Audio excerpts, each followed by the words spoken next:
I'd like to call the Tuesday, April 11th, 2017 school board meeting to order. Madam Clerk, can you call the roll, please? Mr. Connolly? Here.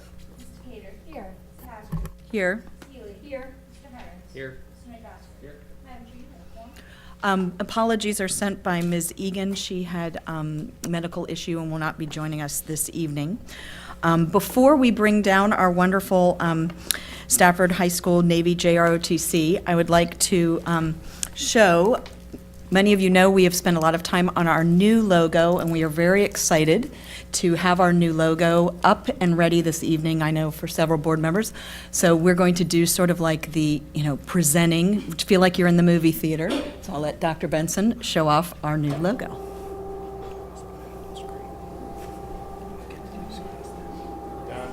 Dun, dun, dun.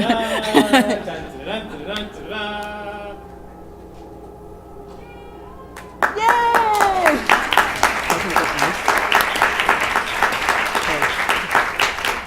Woo! Very nice. And you would even think we have everything matching. Look at the colors, way, way ahead. So thank you to all those who have worked very hard on unveiling our new logo. And with that, we'll move on to our invocation, our Pledge of Allegiance, and our colors. If you all will stand, please.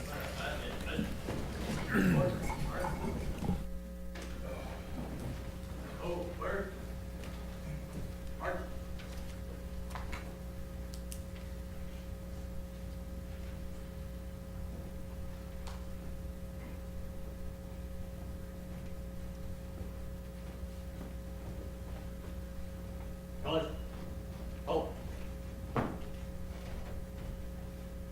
Left. Face.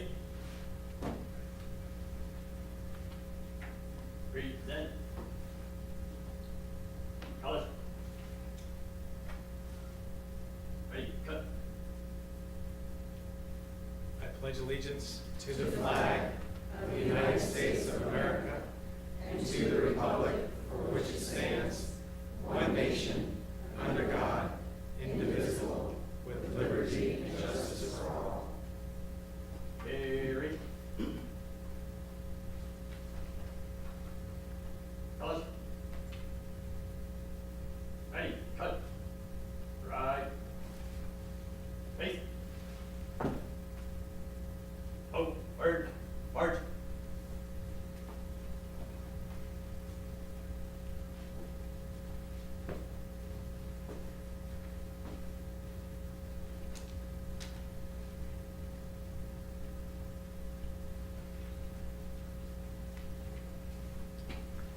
You may be seated.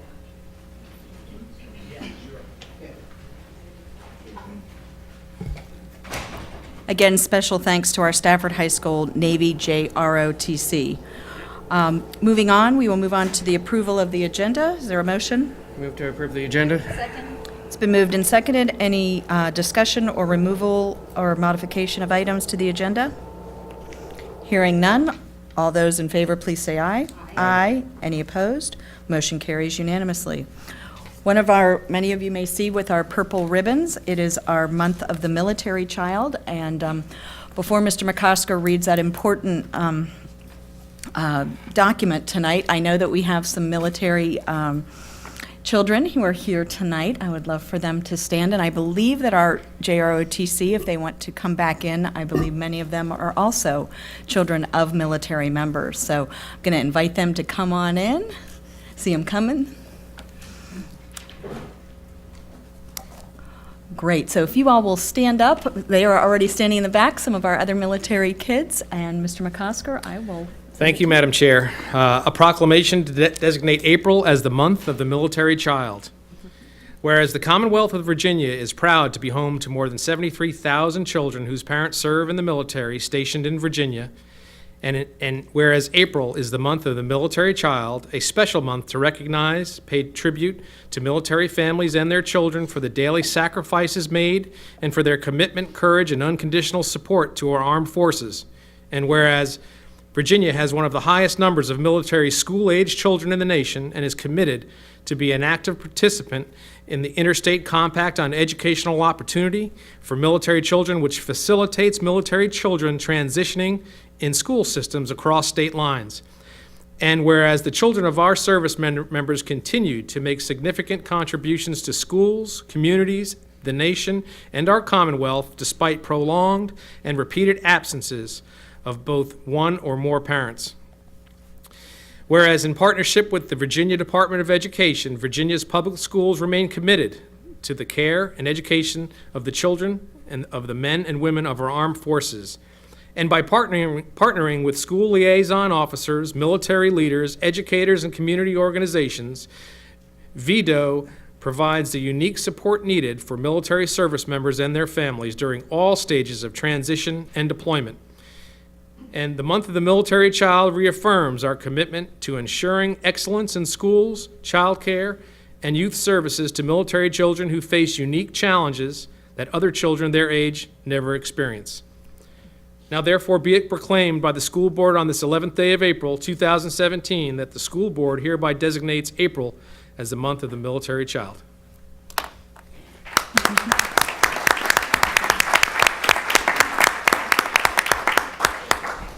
I would also like to thank Ms. Keely Ricks, who has been a Stafford County Public Schools former employee, but also is now our liaison with Quantico, and we really appreciate her partnership with us and look forward to continued. They have also provided to us the dandelion, which is the flower of the military child. I don't know how many people have seen this before, but it's really neat. It's about, with the little seeds going everywhere. So I thank you all. There are special challenges, and Stafford County certainly welcomes our children of military, and like Mr. McCosker said, so many contributions made by our kids. So thank you all very much, and I hope you have a great rest of the year. Moving on to Ms. Healy, who's going to do one of our other favorite things, is talk about our libraries. And I believe we have some of our librarians here tonight. If they would go ahead and stand, please. Our wonderful librarians. And I will let Ms. Healy read for. Thank you.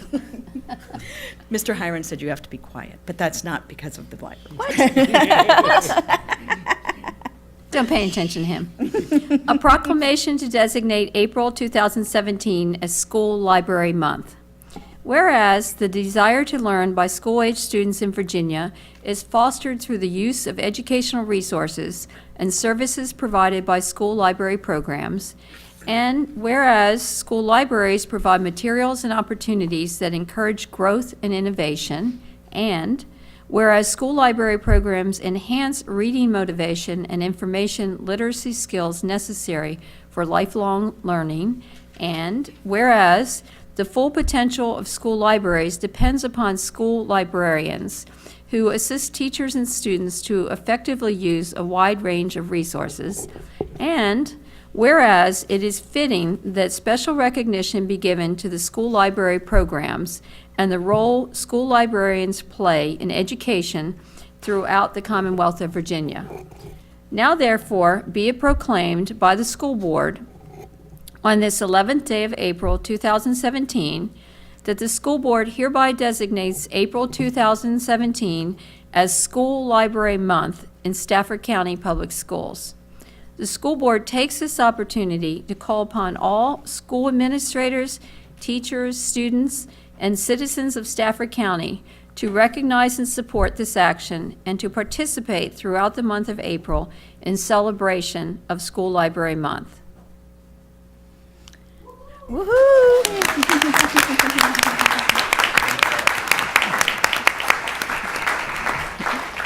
Madam Chair, does Yes, go ahead. School Library Month come with Christmas cookies?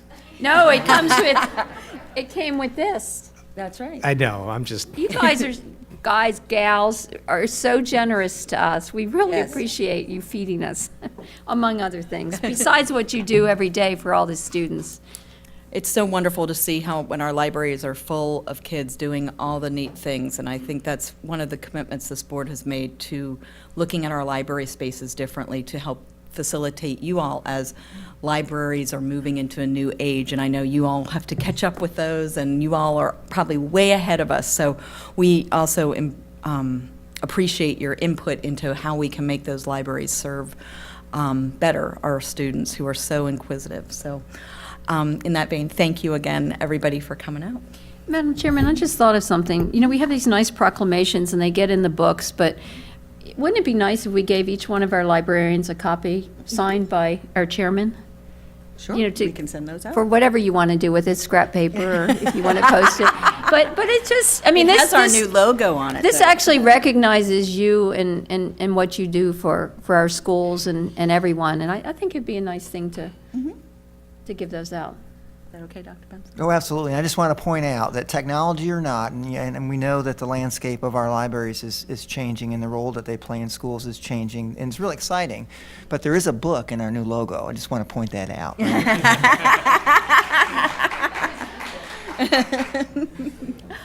Wonderful job. All right. Next, we will move on to our time for public citizen comment. Tonight, we will call people forward. I have 2 people on a list, but even if you did not sign up and you still wish to speak, you still certainly have an opportunity. We'll start with those who have signed up.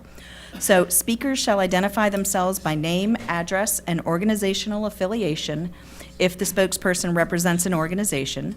Speakers shall also announce the purpose or topic of their comments. 3 minutes will be allotted to speakers. We go with the stoplight system. When it gets to yellow, it means you have 1 minute remaining. When we get to red, your time has expired. You get about 5 seconds to wrap up. The chairman reserves the right to restrict the total citizen comment received at any particular meeting to a predetermined maximum number of minutes with the approval of the board. Citizen comment which is profane, abusive, or which threatens imminent physical harm shall be ruled out of order by the chair. Although the board provides the opportunity for citizen comment, individuals desiring to register complaints against division employees or division programs, services, or activities may also utilize the procedures outlined in Policy 1113, Public Complaints. I also always caution people, this is a time for you to comment. There's not a dialogue with the board, but we will be listening so we can hear any concerns. I have 2 people signed up. I have Christian Peabody and David Star, I think. If I mess up your name, please correct me. So if you all want to both come forward, and you can work out who goes first, and then after that, we will open the floor for anybody else who wishes to speak.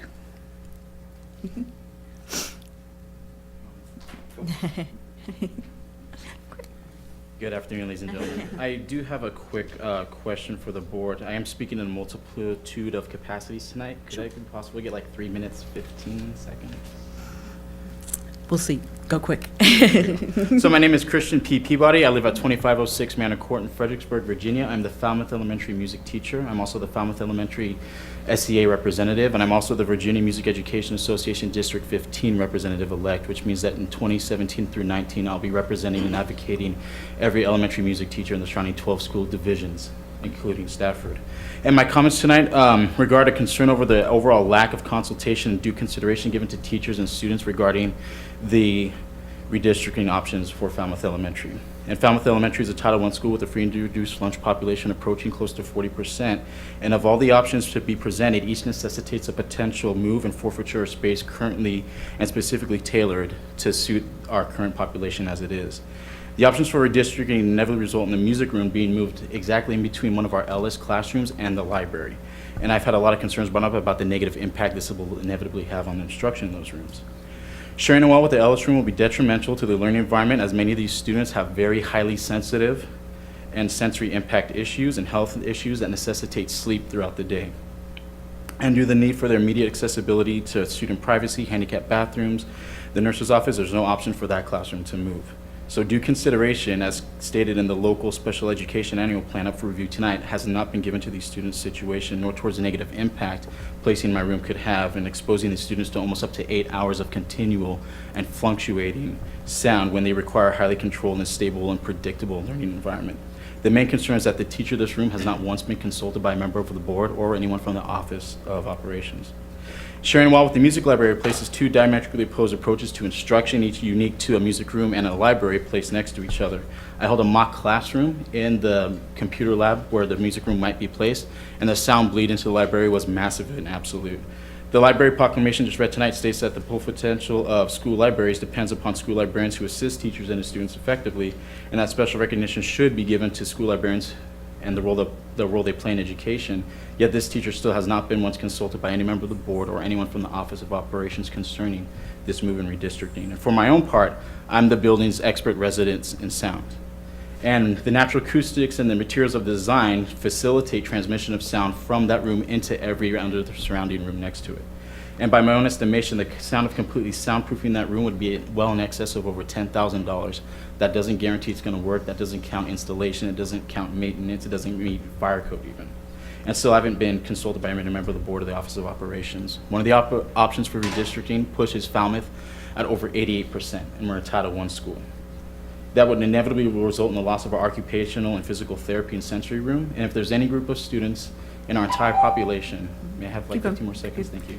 That need to be serviceable of all others, and unequivocally, it's the students in our LS and MD classrooms. Title I funding wasn't granted to Falmouth until January. We lost 4 paraprofessionals that we need alone just to service now what we have. And many SEA members have approached me with concerns that this is just another Band-Aid fix, and some believe it disproportionately targets economically disadvantaged students. So I just strongly urge you to please thoroughly reconsider all the options and vote in a way that actually truly services all of the students at Falmouth and not just a temporary fix for what's a bigger problem. Thank you.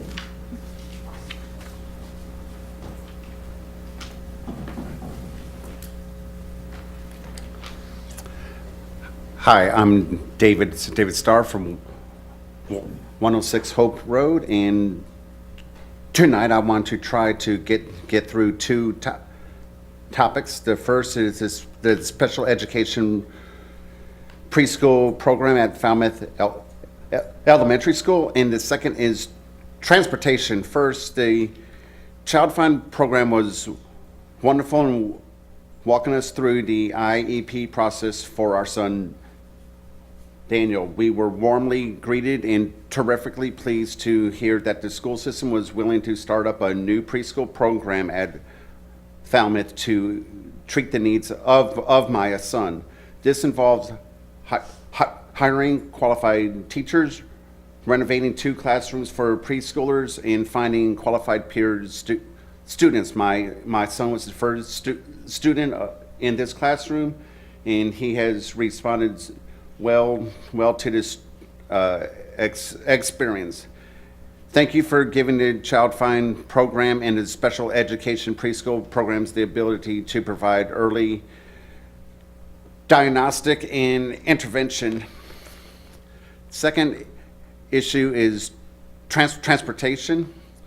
That was not as smooth as the Child Find process was to in this, at first, it really disturbed me. I didn't really understand the full nature of the problems. And the problems are not from the lack of wanting, from the lack of trying. It's the lack of the resources in which they have. They were dependent upon 1980s error fax machines to get a transportation request if the staff at the school has time, and if the machine is working at the transportation thing. Now they are going to the electronic forms for the kindergarten registration, so you're starting to go ahead and do it. But those folks are putting out multiple fires at the same time. Every time that I need to talk to somebody, the school bus is late. My school bus app shows the bus is running on time. It's fine. Well, you see the triangle 20 miles away from your house, and it's not running on time. There's a glitch. Somebody was sick, and the person whose job it was to update my thing is out driving. There's many things in which these people are doing beyond, and we need to move to one. Instead of one-to-one communications, one-to-many communications with the help of Blackboard, Connect. I have another page, but I don't have time. So I'll be back in another two weeks there. My Madam Chairman. person that I talked to about this is absent, so thank you. You can always send us something in writing, which then it comes Okay. to all the board. You can send it even to our board clerk. Madam Chairman, since only 2 people have signed up tonight and he has something to finish, I'd like to make an exception. Is that okay and with the board? For the- Let him finish. Sure, go ahead. Okay, thank you.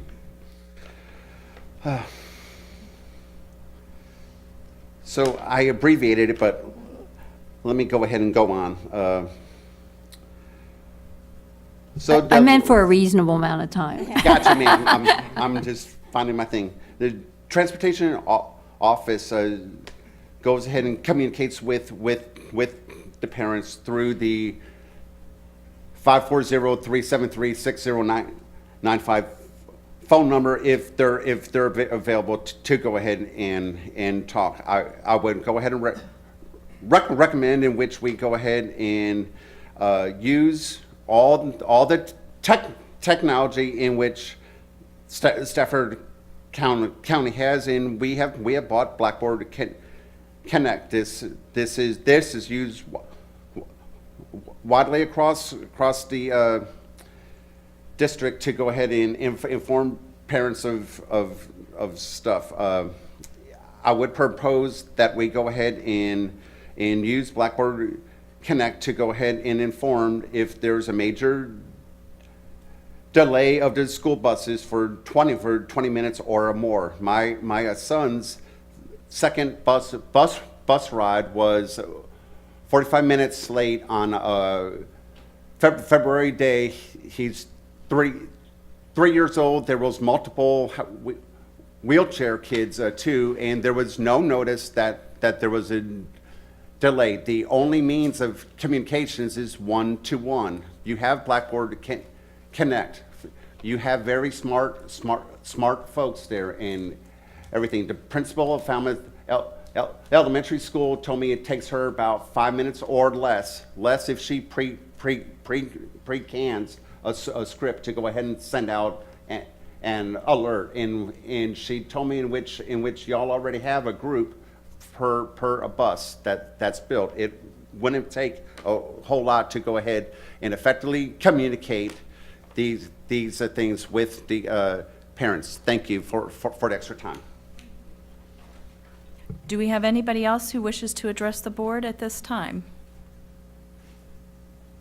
Okay, I don't see anybody leaping over chairs or running forward. So if not, then I will go ahead and close public comment for this evening, and then we will move on to our board member committee reports and comments, and I will start with Mr. Hirons with our student discipline matters.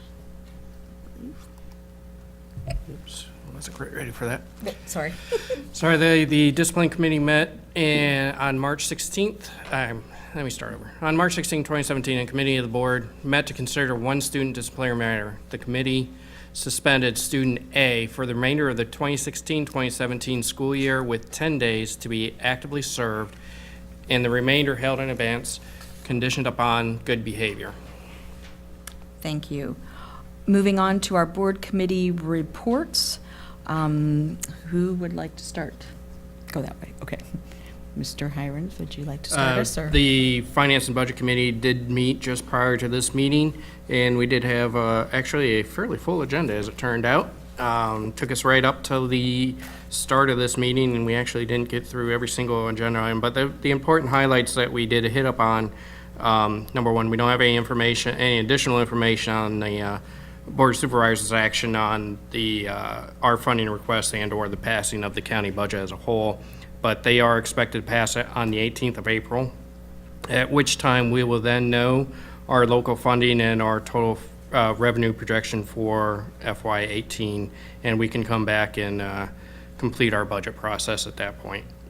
We did talk about kind of budget calendar. We recommend to staff to go ahead and have a full board work session at some point after the 18th to work through what we learned from our revenue side and what our final budget's going to look like. The other thing I wanted to highlight that we talked about FAB meeting was the CIP process. I know members of the 3-on-3, the joint working group with the Board of Supervisors, received this presentation. They've been working on it diligently. The new CIP process, we received the presentation that they have been working through and the documents they've been working through. I did want to ask Dr. Benson, do we know, is this, are these documents available online, either on the county site or the school site, and/or a section for the CIP process and the proposed process as it's working through its way through? I'm not sure, Mr. Hirons, but I can look into that. I think that's something that would be important to make sure citizens are aware of, that both boards are diligently working on this CIP process. And because it does have a timeline for us and has the proposed process and what the future of Stafford County as a whole is going to look like in terms of large-scale infrastructure builds. And I would just note that it hasn't made its way out of the Joint Schools Working Committee yet, and it remains a draft, and there was considerable discussion about how it might change moving forward, but we will certainly look into that. All right, thank you. I believe that's all.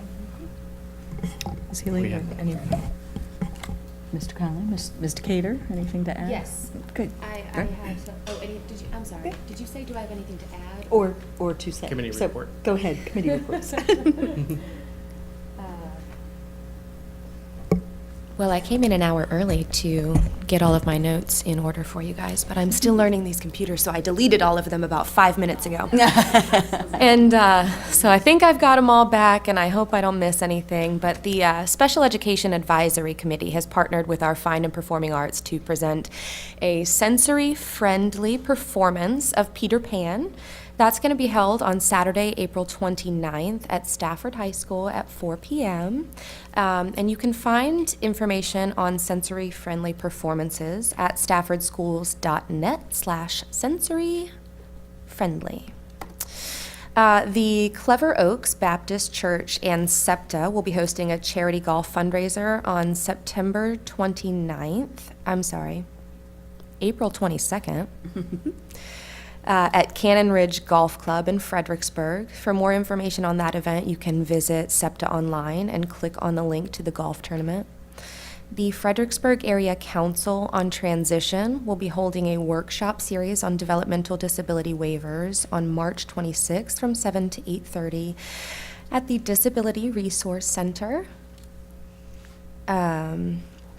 And then the Exceptional Family Member Program of Quantico has partnered with the Special Olympics to sponsor a fun field day, also on April 22nd, which will be from 10 to 1 at Butler Stadium. Additionally, I would just like to add, and I'm going to pull this up really quickly from notes on an email. We've added 147 new students with disabilities since our December 1st report. They vary, the disabilities vary across areas, but we've obviously seen a significant increase. So it's been a while since I've reported on this committee, so thanks for bearing with me with all of the announcements. Excellent. No, thank you. Mr. McCosker, do you have a committee? Report? Yes. Committee reports. So Mr. Hirons already briefed on the Finance and Budget. Sorry. Mr. Hirons already briefed on the Finance and Budget Committee quickly that we just came out of. For the gifted and accelerated programs. Oh, it's still not on. Mr. Hirons just briefed the Finance and Budget Committee, which we just came out of. But for a quick update on the gifted and accelerated programs, it's been a very busy month. Destination Imagination, 17 Stafford teams competed this weekend for the DI State competition, where 5 teams advanced to global finals and will be in Knoxville, Tennessee in May. Congratulations to the teams from Rodney Thompson Middle School, Ferry Farm Elementary School, a combined team from Dixon Smith Middle School and Drew Middle School, a combined team from Mountain View High School and A.G. Wright Middle School, and a combined team from North Stafford High School and Colonial Forge High School. wonderful job by all done there, and of course, the support of parents and teachers that make this happen. The Agents of Change Day was Saturday at Colonial Forge High School, and we had 28 schools participate from the county and over 25 community and business partners. There were also several groups from the Stafford County offices, to include the Sheriff's Department, Fire and Rescue, emergency crews, and others connecting with the students in the community. It was a true Stafford County Public School community event. A job well done. This week, the gifted resource teachers will attend the 10th Annual Symposium for Resource Teachers of Gifted Education here at Stafford County. They will participate in professional learning experiences, work on the revision of the gifted plan, and they will continue to collaborate in ways to deliver services and support to our schools and our children. Wonderful job. Focus Festival will be at Brook Point High School, April 27th from 6 p.m. to 8 p.m. The event showcases the independent studies and projects that students in grade K through 12 have completed during the year. It's always a wonderful event, and I hope we have a big turnout. That's Brook Point, April 27th. Summer Discovery Program for identified gifted students. Registration is now underway. Please go to the website, the Stafford County Gifted website, and look that up. Sixth grade common experience is also underway. Students are preparing their roller coasters for a competition at King's Dominion. Fredericksburg Regional Governor School decisions will be coming out within the next few weeks. Governor School interviews are ongoing and then will wrap up by the end of April. I think we have a full plate of Governor School kids, which is wonderful. Summer residential Governor School letters will be coming out soon. And for those lucky folks that are selected, that is free, and that is up sometimes. I think 3 weeks is the main one, but they go to the Chesapeake Bay for weeks on it. It's a wonderful program. And then the final update by the members of the Gifted Advisory Committee are very excited about right now. There's a parent workshop that's going on simultaneous with this meeting tonight at Brook Point High School. It's called Maximizing Your Child's Potential. Engaging exhibits from 6 to 6:50, and they have a presentation from 7 p.m. to 8:30 p.m. featuring special guest presenter Nathan Levy, the author of the best-selling book, What Makes Kids Think. The event will now focus on creative strategies parents can use to engage and support all learners. This is supported by the Gifted and Accelerated programs, the Commonwealth Governor School, and the Gifted Advisory Committee. Thank you, Madam Chair. Excellent. I don't have too much to add, so I will move on to board member comments. Ms. Healy, you want to start us? Just briefly, Madam Chairman, it was a real pleasure to attend the recognition for our Support Service Employees of the Year last week at Stafford High School. Always a wonderful event, and it's such a diverse group in terms of the services that are being provided, and it just really reinforces in me the recognition that we would not be the school system we are without our support staff, whether it's the bus drivers, the monitors, the cafeteria, the maintenance staff, the support services here in central office, and of course the front office staff in our schools. I can't hit on all the groups because I'm trying to keep this short, but it really is amazing, what these people have brought to our school system, and it was a real pleasure. I very much enjoyed Dr. Benson's remarks, and Mrs. Hazard. She gave a very thoughtful and moving speech, recognizing, and I think she gave some challenges in that as well. So it was a wonderful evening, and I have to be cognizant of the wonderful culinary arts students who fed us that evening. And what was really neat was it was culinary arts students from all our high schools. We were at the new Stafford High School, which was beautiful. We had a pianist who was outstanding. But the students who actually cooked the meal and served it came from all our high schools. And they were all recognized by Dr. Benson as well as their culinary arts teachers at that event. So I know we're looking forward to a similar event for teachers coming up next month, but it's always an awesome experience to be in the presence of these people that just make our school system what it is. And I think, we recognize the librarians tonight. They're certainly, amazing people, but when you see that bus monitor, or that driver, or, the custodian, or the office staff, just, give them a thanks for everything they do, because we couldn't do it without them. Then I also wanted to wish everyone a safe and relaxing spring break. I know everybody is looking forward to it, and this weather just makes it even more exciting to look forward to those days off. So I'm glad we could, give the teachers off for Friday. I guess I'm not going to get anywhere asking for anything else. I tried, but at least it should be quiet for those who are working on Friday.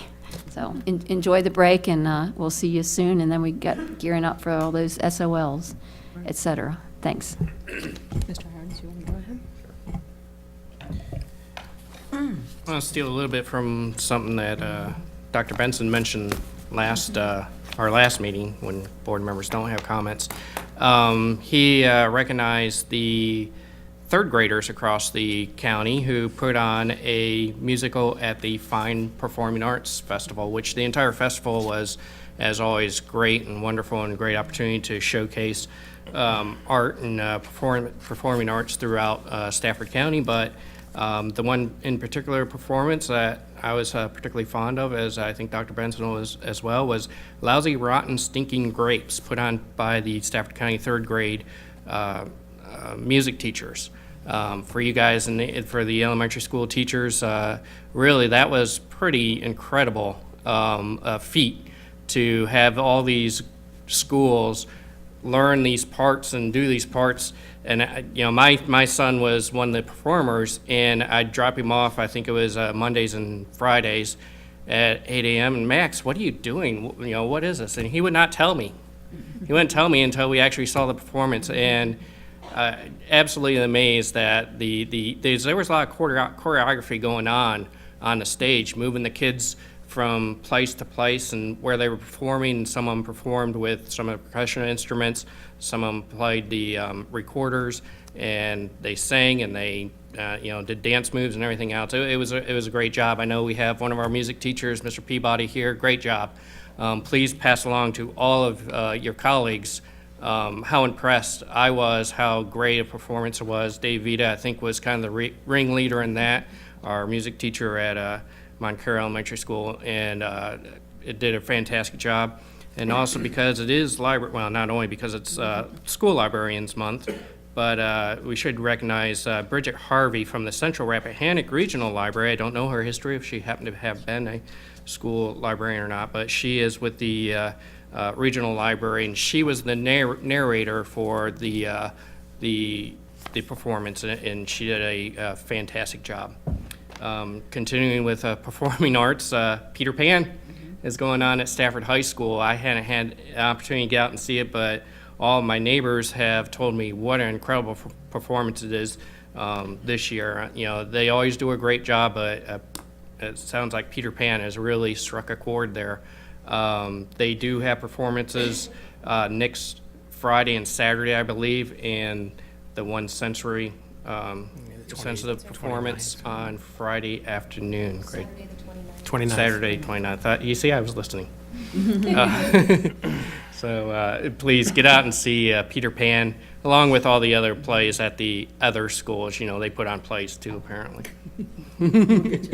They all do a wonderful job. The last thing I want to say is, Mr. Peabody, I hope you are sticking around for the agenda item on the Falmouth redistricting, because a lot of the points that you brought up, I'm going to ask directly to Mr. Horan, because we have had a lot of that discussion in the town halls I've held, and I want to make sure those questions, those very specific points that you brought up, are addressed and answered, and so we all do have a good understanding of what the effect of redistricting will have on the school. So I appreciate you coming tonight and addressing the board. Mr. Conley? Just briefly, this past weekend, Colonial Forge, the chorus group, went to New York City to see a couple of shows and to kind of take in what they do at a smaller level at the schools. And I cannot begin to imagine what it must be like as a teacher or a parent to be chaperone to dozens and dozens of high school kids in New York City. But our folks did it, and so I just wanted to say thank you to the parents and to the teachers who gave up their weekend to go, and they paid for it. They didn't get a free trip out of it. They paid for it, and they worked, and they were chaperones to high school kids in New York City on buses. So I just wanted to say, once again, it just shows how much we rely on our parents to be involved in the schools, and just how great our teachers are. So I'll say that. Ms. Decatur? I just wanted to take a brief moment to thank those of you that do come forward for public comments, residents and employees alike.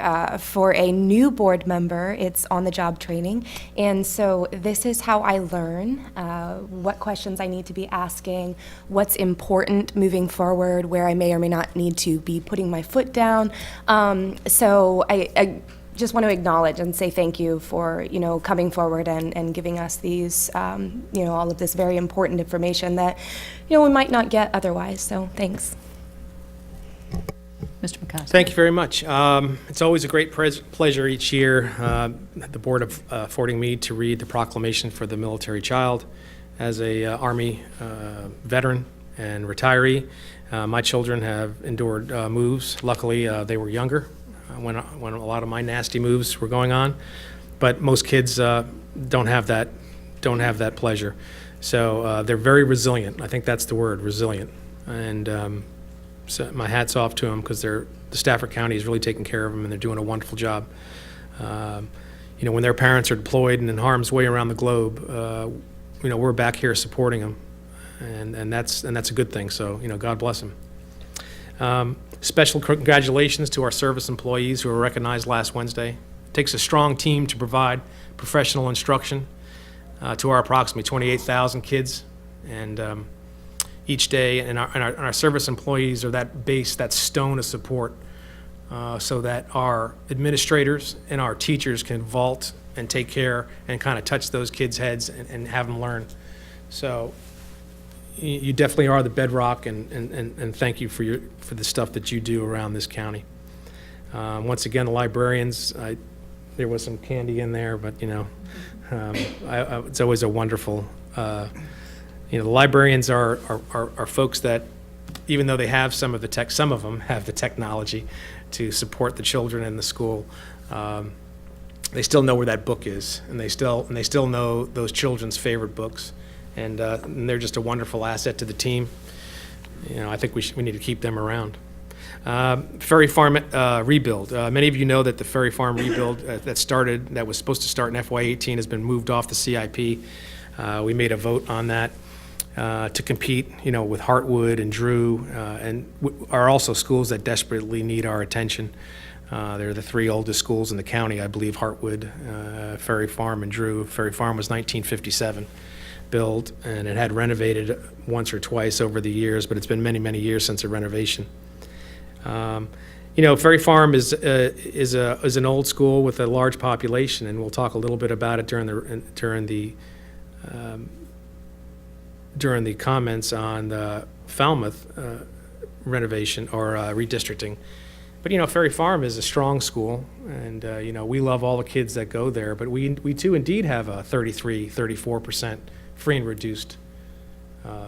We do have specialty programs that are in the basement with no windows, with our LD support, and we have teachers sharing rooms. We have already gotten rid of our computer lab and made that a classroom.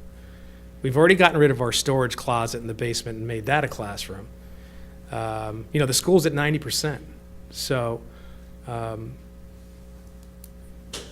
we're doing our best.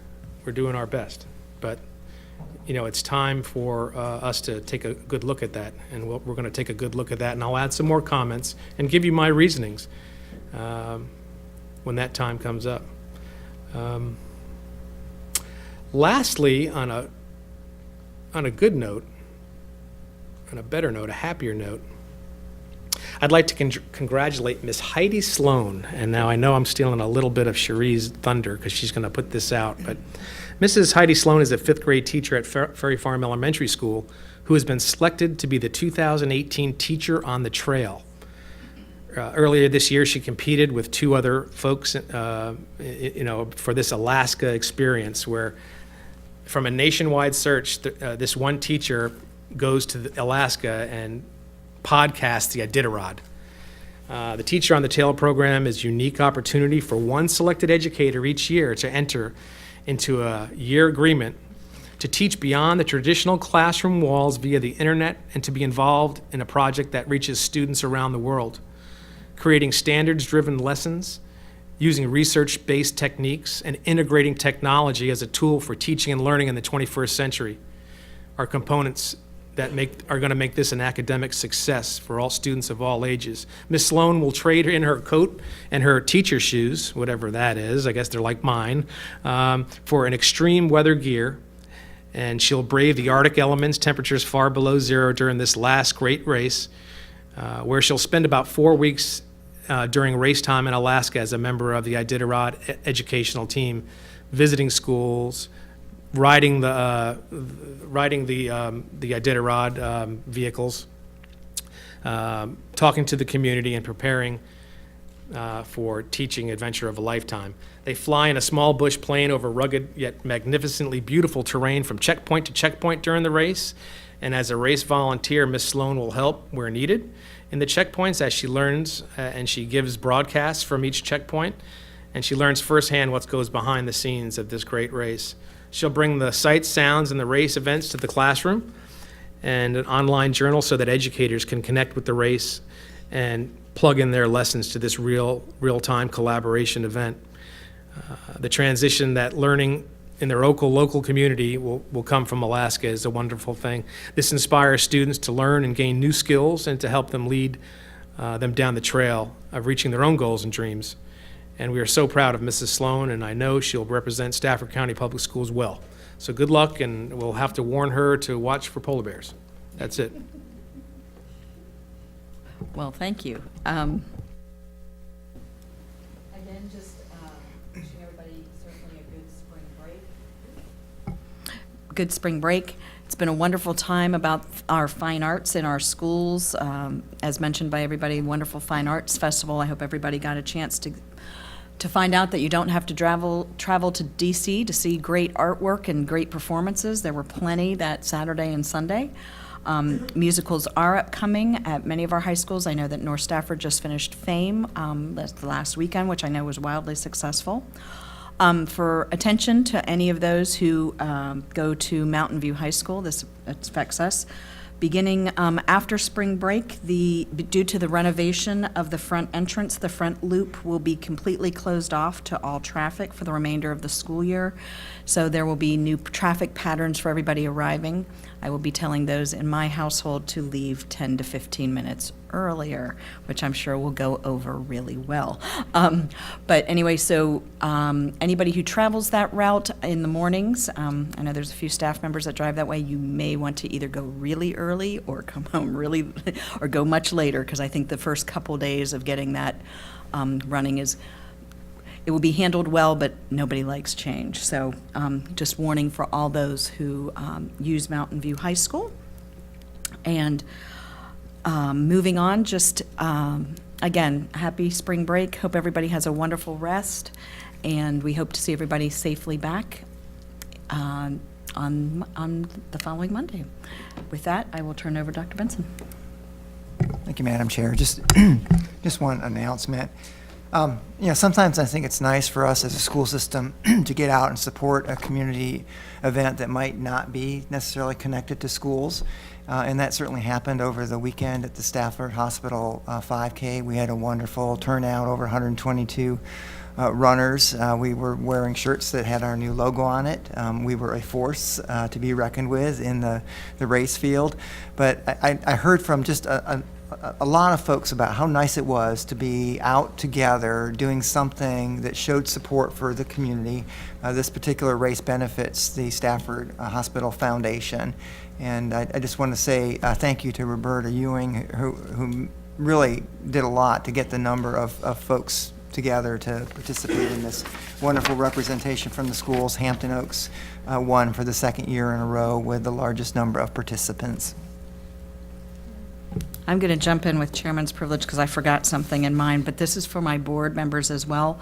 On April 26th, we have the Stafford Education Foundation dinner at Mountain View High School. Tickets are $25 because it is to raise money, but we will be giving out our 5 scholarships to our future educators in each of our high schools. That's a $2,000 award to a graduating senior. The committee has met. They will be being announced before spring break. And we will also be giving out awards for our, the innovative teaching grants. Dr. Benson, do you remember how many approximately? I can't remember. 18, I believe. 18 teaching grants to teachers within our division. I hope you all can come out. It's a wonderful dinner. I will send the invitation around. I forgot, you can register online, but it's a wonderful event, and it's great for the Stafford Education Foundation to continue their investment in our current employees and hopefully our future employees. So thank you for letting me share that. Moving on to our consent agenda, we have 2 items. Is there a motion? Move to approve consent? Is there a second? Second. Okay, it's been moved and seconded. Any discussion about consent? Hearing none. All those in favor, please say aye. Aye. Any opposed? Motion carries unanimously. Consent items are approved.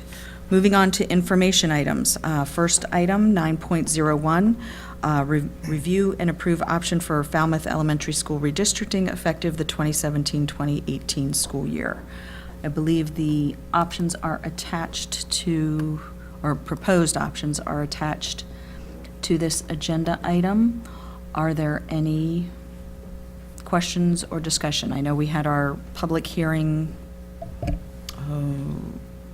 end of March, I'm sorry, but if there are any questions? I'd like to start with, if I could, with Mr. Horan's kind of response to a couple of points that Mr. Peabody brought up, in particular the music room move.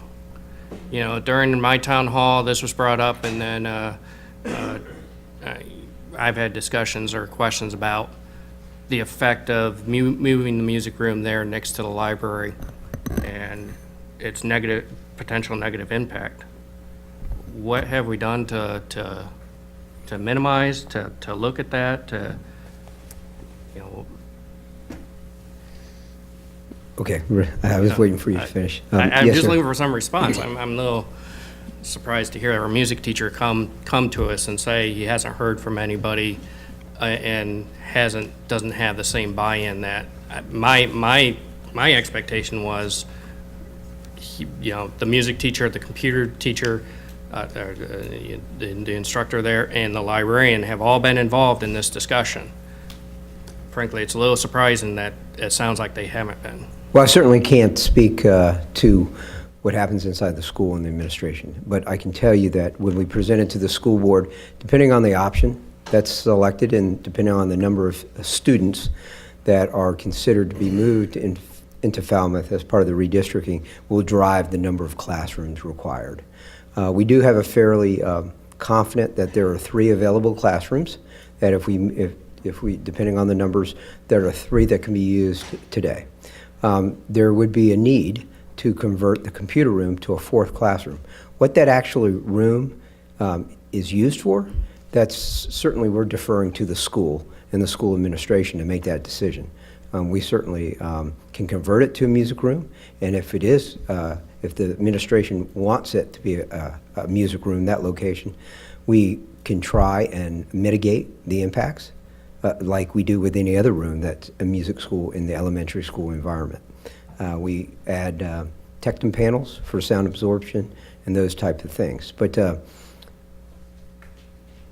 there are going to be some costs associated with that. One of the things I asked for also was, within each of these options, what changes are going to have to go on within the school, because it's going to be more impactful the more students that move.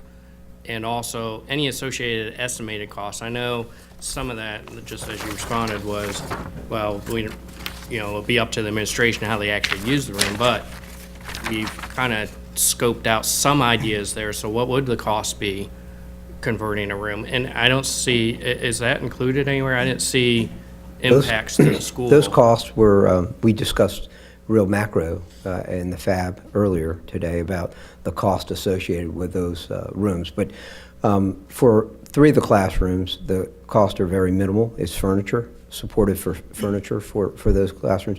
But the conversion of that particular room to either a general purpose classroom or a music room, the computer, is going to be less than $10,000.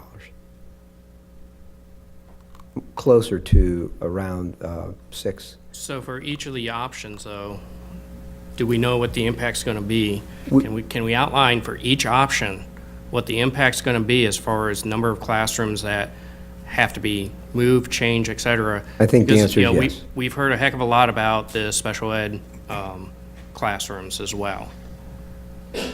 At what point, at what threshold of these students being moved do we start affecting that classroom?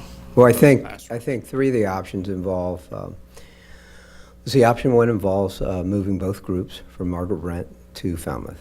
Option 2, I believe, involves moving 1 group from Ferry Farm and 1 group from Margaret Brent to Falmouth. Option 3 involves moving 1 group from Margaret Brent, and option 4 involves moving the group from Ferry Farm to Falmouth. So I would tell you that 2 of the options that involve just moving smaller groups, 52 or 65 students, and I'll certainly be happy to defer to Sally, principal at Falmouth, to give her input. But 2 of those options are, I would imagine, 3 classrooms would suffice for those small groups. But once you start to add 2 groups of students that get you into the 90 or 100 range, it becomes where that room will definitely be needed. And it will also put different stress points on her staff and some of those additional resources, such as ESLOL, reading specialists, and those things. And again, I don't want to speak for Sally, but I'll let her speak those impacts that she And feels. I thought what I asked for was, with each of the options, what you just said to be laid out for us, and I'm not seeing it here. I would have liked to have seen it in black and white so we could really get an idea. I know you presented to us kind of big picture back in November, but that just involved, I believe, the Ferry Farm portion. Certainly. Well, we can do that, Involved and I with- apologize if that's not what you were looking for, but we can certainly add it to those. Yeah. Sally, I don't mean to put you on the hot seat, but if you could come up, I think, for me to support anything, I'm going to have to better understand these classroom moves and the impact on the classrooms. Madam Chair, members of the board, Dr. Benson, I'll certainly answer any questions Thank you that for you coming have. out and Definitely. I think what will be difficult is to pinpoint how many rooms exactly, because it's dependent on the grade levels of students moving in. Because we don't want to go over the staffing standards and the class size reduction set by the board. And so we would have to look at our current number of students per grade level in each of those options and look at what grade level those students are in. If you roughly were to look at 65 students, that would equate to about 3 classrooms. That would allow us to maintain preschool as well as the OT-PT room, which also has a sensory component in it. If you go to approximately 100 or more, then we're looking at approximately 5 classrooms, if you're just looking at the raw math, as far as the class size reduction standards that we have. And then, of course, if you get over 100 students, then you would maximize more classrooms. I definitely have spoken with Mr. Peabody about moving the music room. That would only be necessary should we need rooms with bathrooms, which would be our kinder classrooms, and that is what our music room currently has, is a bathroom. Or if we were to move any of our special ed classrooms. Currently, all of our kinder rooms do have a bathroom within those rooms, and we do have several we have bathrooms in all of our low-incidence LS and MD classrooms, and 2 of those are handicap accessible. So I think we would have to look at the grade levels of incoming students if we were to break down by option, and then look at our current enrollment to really determine the impact of how many sections per grade level. So it may not be necessary to move the music room. It may not be necessary to move the music room. If we were to have, again, 65 students, we would not move the music room.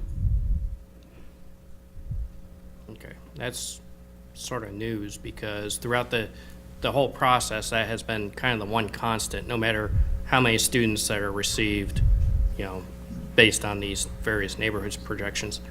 We should That music be, room is going to have to go to there next to the library. And,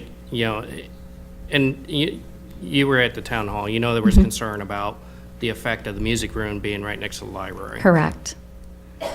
Correct. And I know that we would be working directly with planning to determine if that was necessary, what we would have to do to mitigate the impact of moving that music room and having the library right there. We could certainly try to see if we could form that somewhere else, but then we get into having grade levels separated, where you have fourth graders together and one fourth grade class in a different area, and put a music room within that hallway. Okay. I'll sit right here in case you have any other Yeah, questions. better. Do you have any others? Or do you That's wanna- all questions I think I have at the moment. I'll have some comments maybe, if anybody else has comments. Ms. Healy?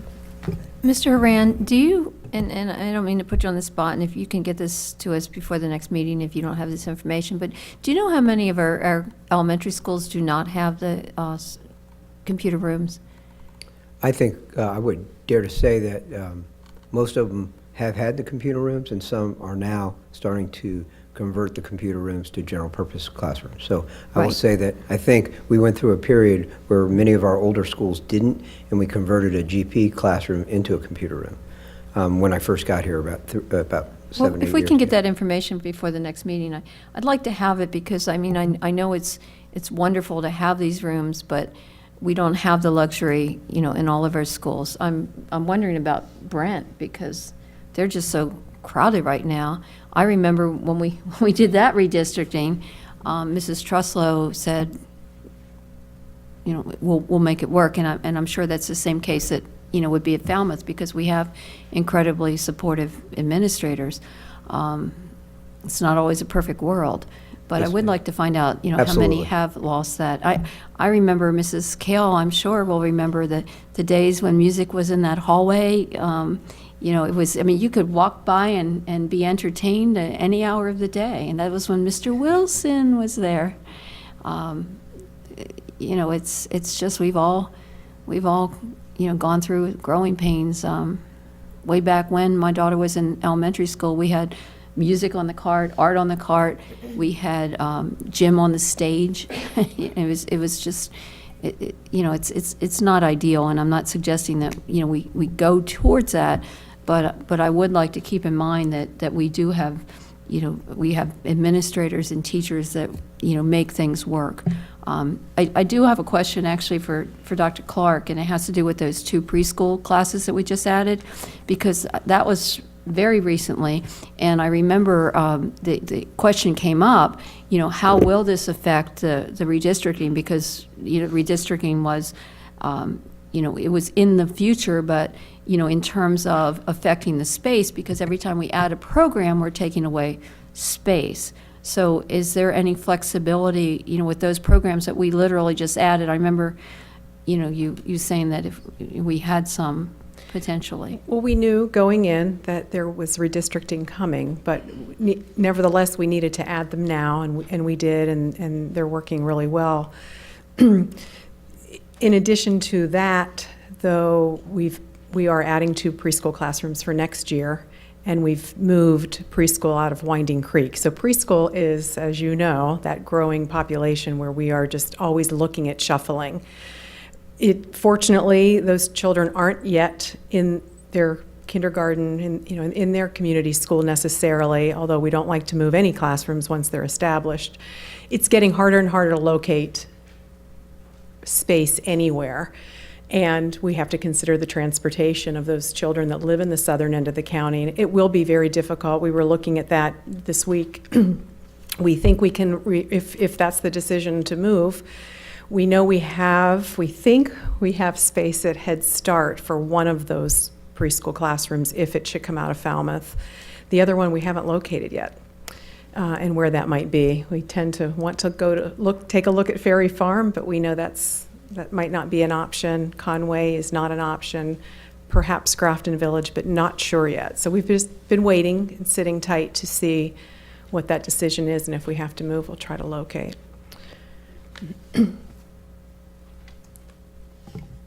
Anyone to my left? Yeah. Okay. Sure. Sure. Mr. McCosker? Thank you, Madam Chair. So this process for the redistricting, at least it was only Ferry Farm when it first started last year. We've been talking about it ever since I've been on the board, about the Ferry Farm redistricting of the England Point Run kids to Ferry Farm. Last year I came to the board in March and we said, we'll take care of it in this fall. And this fall it got moved to now due to high school redistricting and other things going on, which is understandable. But after examining all the options that were presented over the months, option 2 or option 4, if you only move one group, is the only ones that make sense.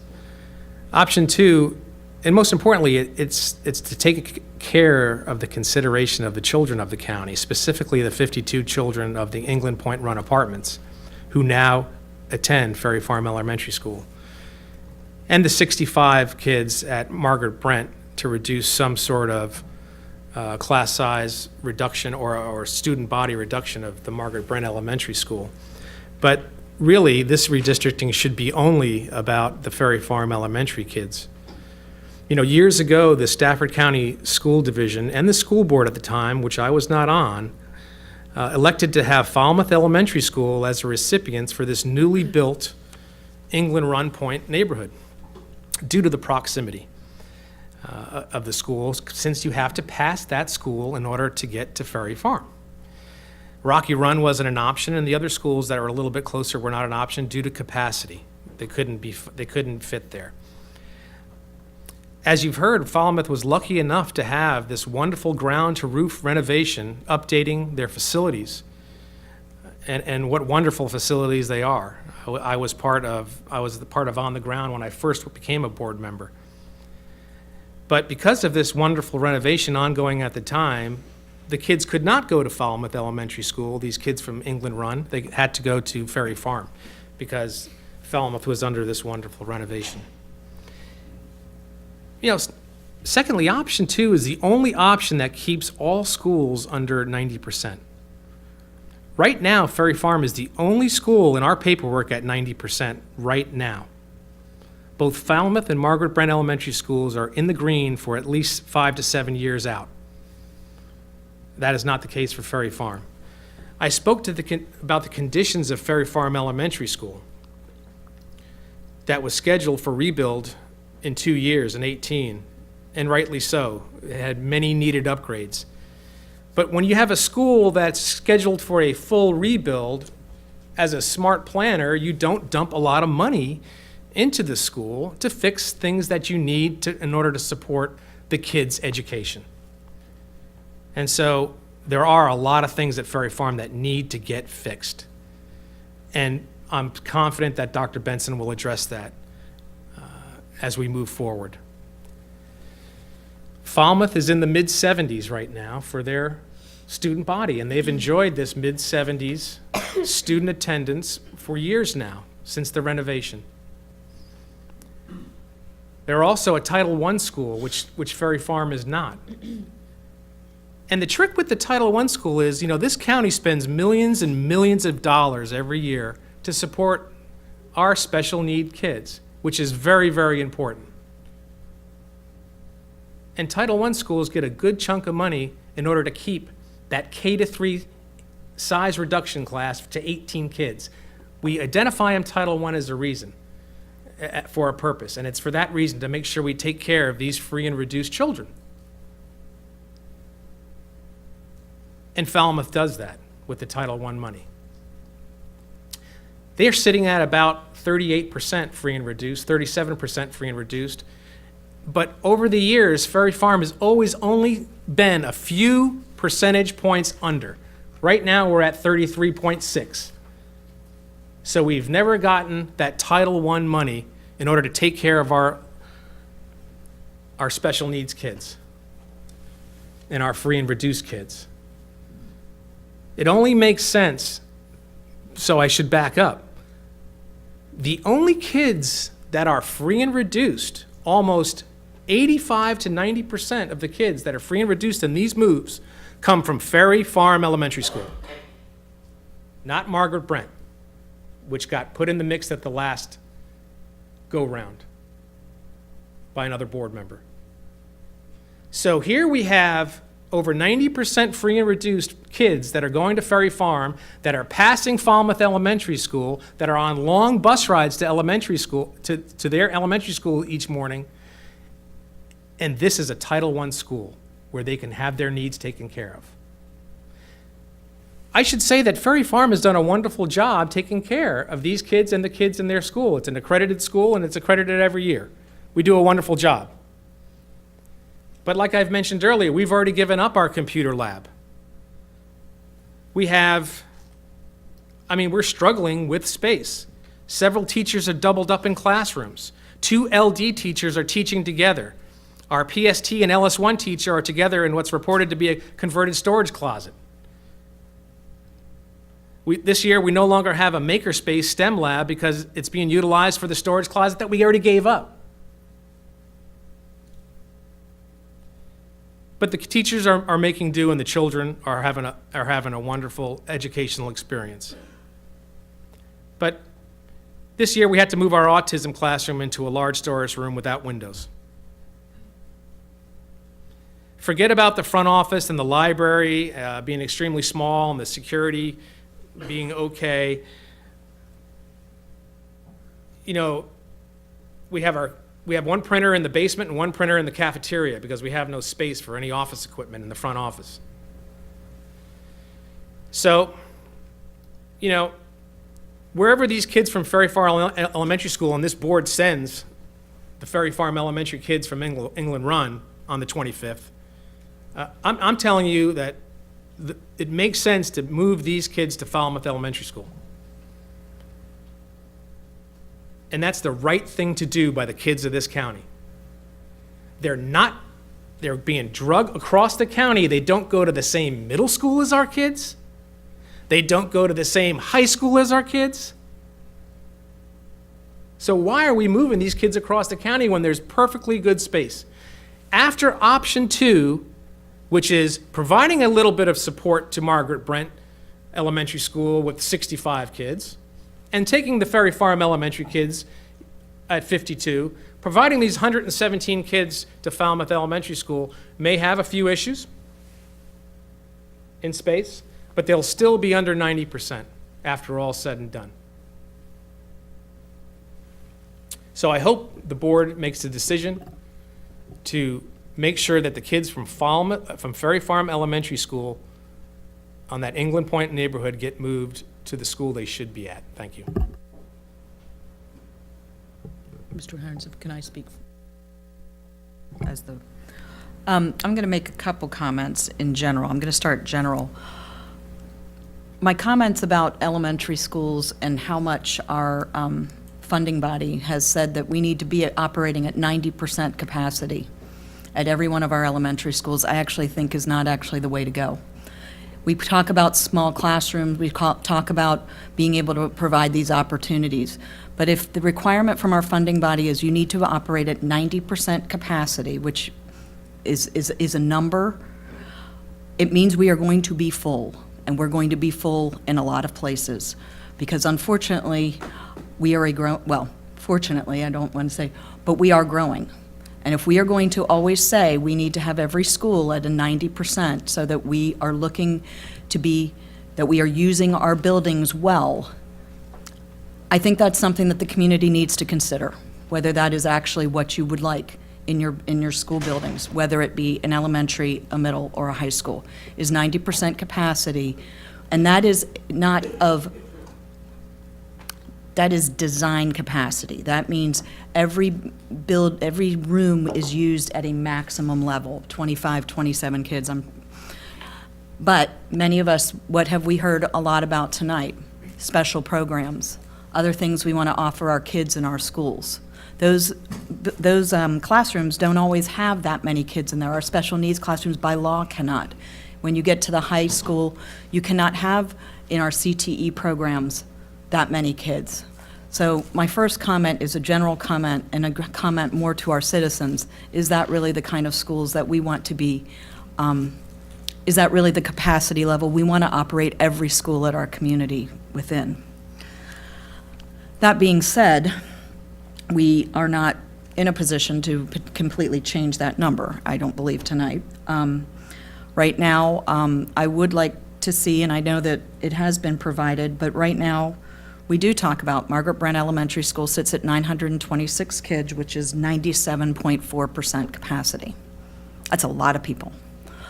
And that's not going to be the only school that's going to be operating high. I do believe as part of this redistricting, we need to help alleviate some of that to Margaret Brent. I would like, Mr. Haran, I believe, I saw the new membership report dated, I believe it was included on Friday, the March 27th report. Could we, because I know when we do the projections for our numbers, we use what are our projections for next year and what are our projections maybe for starting this year. We have Margaret Brent at 895 students.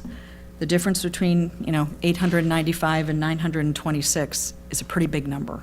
So I want to make sure that the board is also looking at this too through a reality lens. I know our projections are very good, but we also have to have the reality lens that we are trying to get from our community.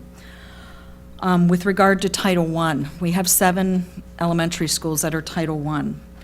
Right now, based on the March 27th report, our current Title I schools range, excluding Falmouth, range anywhere from 84% to 93% capacity. That's a lot of people in those buildings with our kids. It's 84, 85, 84, 87, 93, and 91% is where our current, and that's just using today's figures, not the projections. Falmouth sits at 67.7 according to the numbers of March 27th.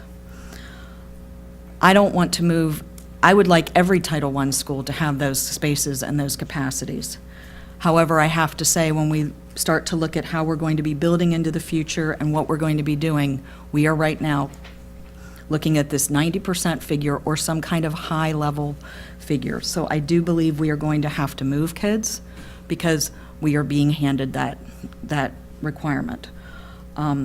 So I would like, I can share them, but I think that we should have the current capacities of the schools that are Title I, using a recent forecast. The 27th is the one I think that was shared with the board on Friday. So those are just some broad comments I have in general on redistricting. I know you've heard enough about it, so I apologize for going on. But I think there's a broader issue here than this particular move, which I know does impact people. Please know it is very important to me. I have gone through it. However, I would like to say I think we have a broader issue of how full do we really want the schools that we have in Stafford County. Mr. Herons, I'm sure you had comments. Yeah, I do. Just my closing comments here, or for this go-around. We do have to be concerned about students all across the county and at every school, and make the best use out of our schools as we can. And that's why I asked for, when it was brought to my attention by one of my constituents, about, as she calls it, the England Run jigsaw puzzle, because England Run, Plantation Drive, we touch almost every school in the county, it feels like, off of Plantation Drive. It's the puzzle piece part. And I know this term is used way too often. It's used, and it's used to be negative, as a Band-Aid. That's our Band-Aid there, or that's our wound, if you will, that we always are always going to have to move around, always going to have to fix. because we frankly don't have some schools in the right places geographically to really be the most benefit to the entirety of the county, especially there off of Plantation Drive. And it's difficult. I did hear from my constituents an awful lot through this process, mostly, of course, from the folks at Falmouth Elementary. So I've been very concerned about the effect of Falmouth Elementary, as Mr. McCosker puts it. Yeah, they've enjoyed having in the mid-70s, high 70s percentage of capacity. That's kind of done on purpose because Falmouth has a lot of neighborhoods that are growing, feeding into it. So it is one of the schools that is growing significantly. In fact, that one, if you look at our color chart, it does increase every year because we do have neighborhoods that are producing a lot of children that are feeding into that school. So as we started looking at Plantation Drive, the neighborhoods that go to Margaret Brent kind of highlighted to me and to the folks that I've been working with in the Falmouth District. And you want to talk about a long bus drive and a dangerous bus drive. Going from Plantation Drive to Margaret Brent Elementary School, frankly, I don't even know how they do it. That's not a pleasant drive to do in a car middle of the day with no traffic. Doing it in a bus, I know we transport a heck of a lot of children on that road, both to Margaret Brent Elementary School from Truslow and Plantation Drive, and to, and we move kids, we bus kids up to Colonial Forge, of course, as we've talked a lot about over the last couple of weeks. We got kids that go to Mountain View, I think, somewhere around there.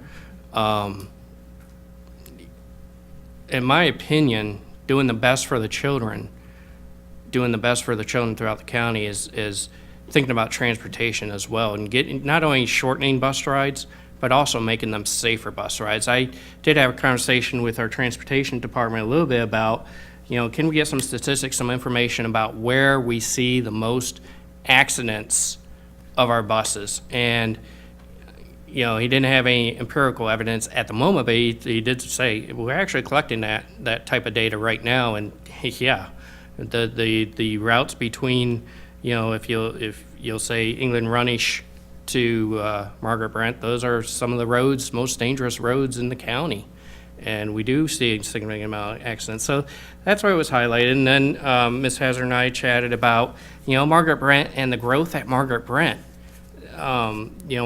Our little color chart really will need some significant updates with Margaret Brent, because we are seeing a lot of this by right growth going on out in the areas that feed into Margaret Brent, and they're in the 90s and growing, probably over 100% here pretty soon.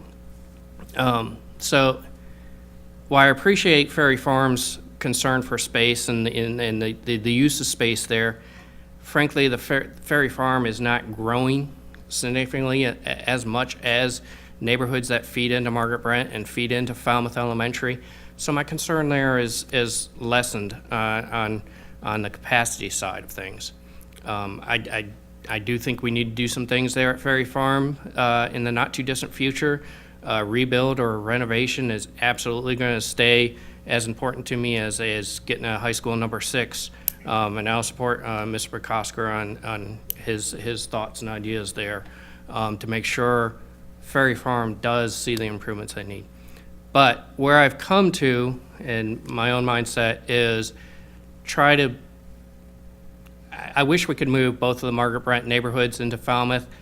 The numbers just don't work out, unfortunately. I think, as a board, I would recommend kind of scoping it down to between the option that just moves the Ferry Farm neighborhood and the option that moves the Manor of England Run apartments, which currently attend Margaret Brent, to Ferry Farm. That's the one that projects 65 students out of that neighborhood. I share the concerns that Mr. Peabody brought tonight, and all of the residents have brought, all the Falmouth Falcon family have brought. I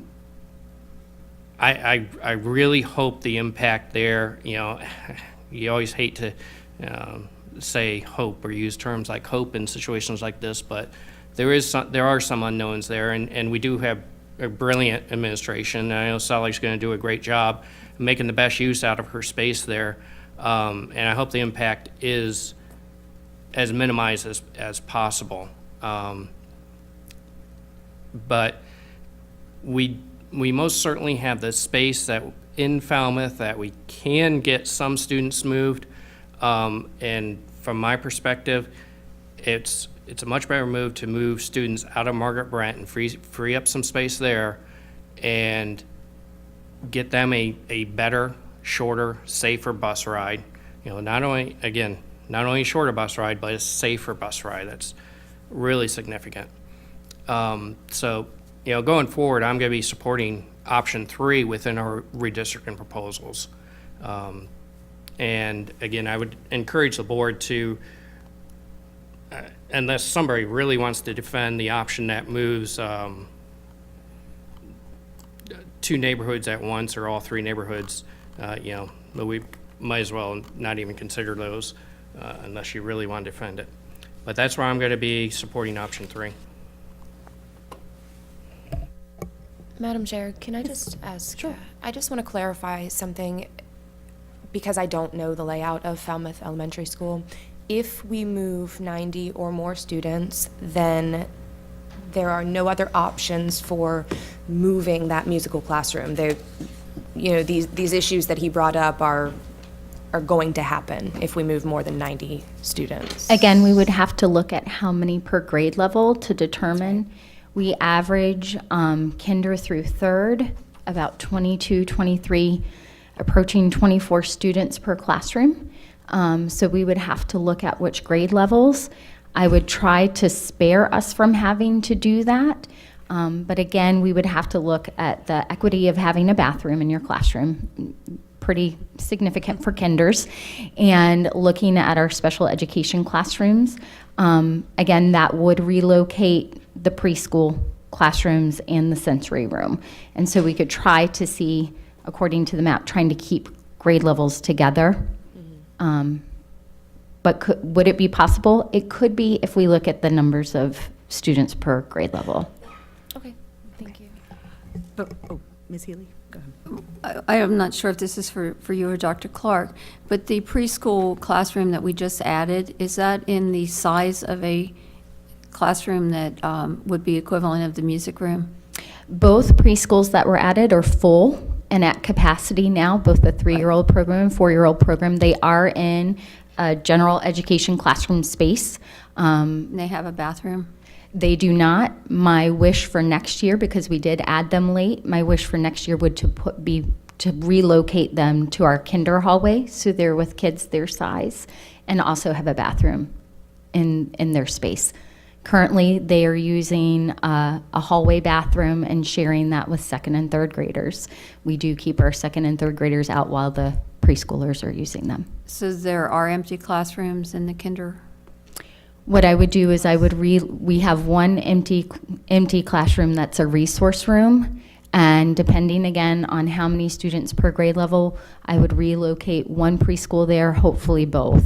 Well, I think Dr. Clark said that they've already potentially identified some space in Head Start.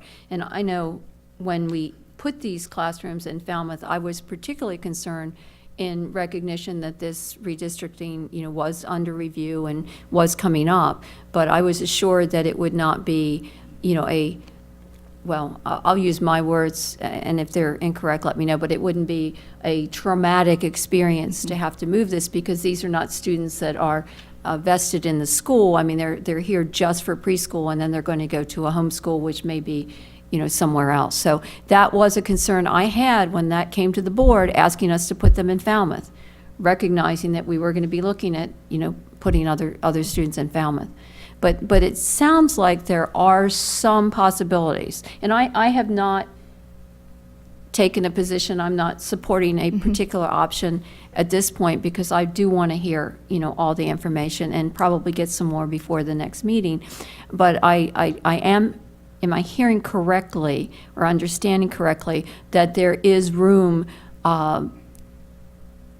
more than just a slight possibility that the music could either remain where it is or go in a comparable comparable type space that is not adjacent to the library? Depending on the number of students, yes. And to share with you about the preschool, we are very fortunate that many in our Falmouth community have peers now as peer models within that program. And because we do house the LS2 program as well as MD, several of the students that do participate in our preschool program would be at Falmouth for No, LS2 and MD. I think it's terrific, but I did have these concerns when we put that class there, because I'm always concerned when we start something, you know, what's the impact if we have to change it? Because often we do have to change because of space issues. But I mean, this redistricting is coming forward for a vote now, but it really started back before Falmouth was renovated, before your time. But at the time, Falmouth was being renovated. You know, the school board then had wanted to move these, you know, students from England Run to Falmouth, but there wasn't room at Stafford Middle. And Correct. Stafford Middle very graciously hosted, you know, all our elementary schools during the renovation, but there wasn't room at Stafford Middle. So the thought was, well, we'll put them in Ferry Farms, but eventually we'll put them back somewhere closer to their home.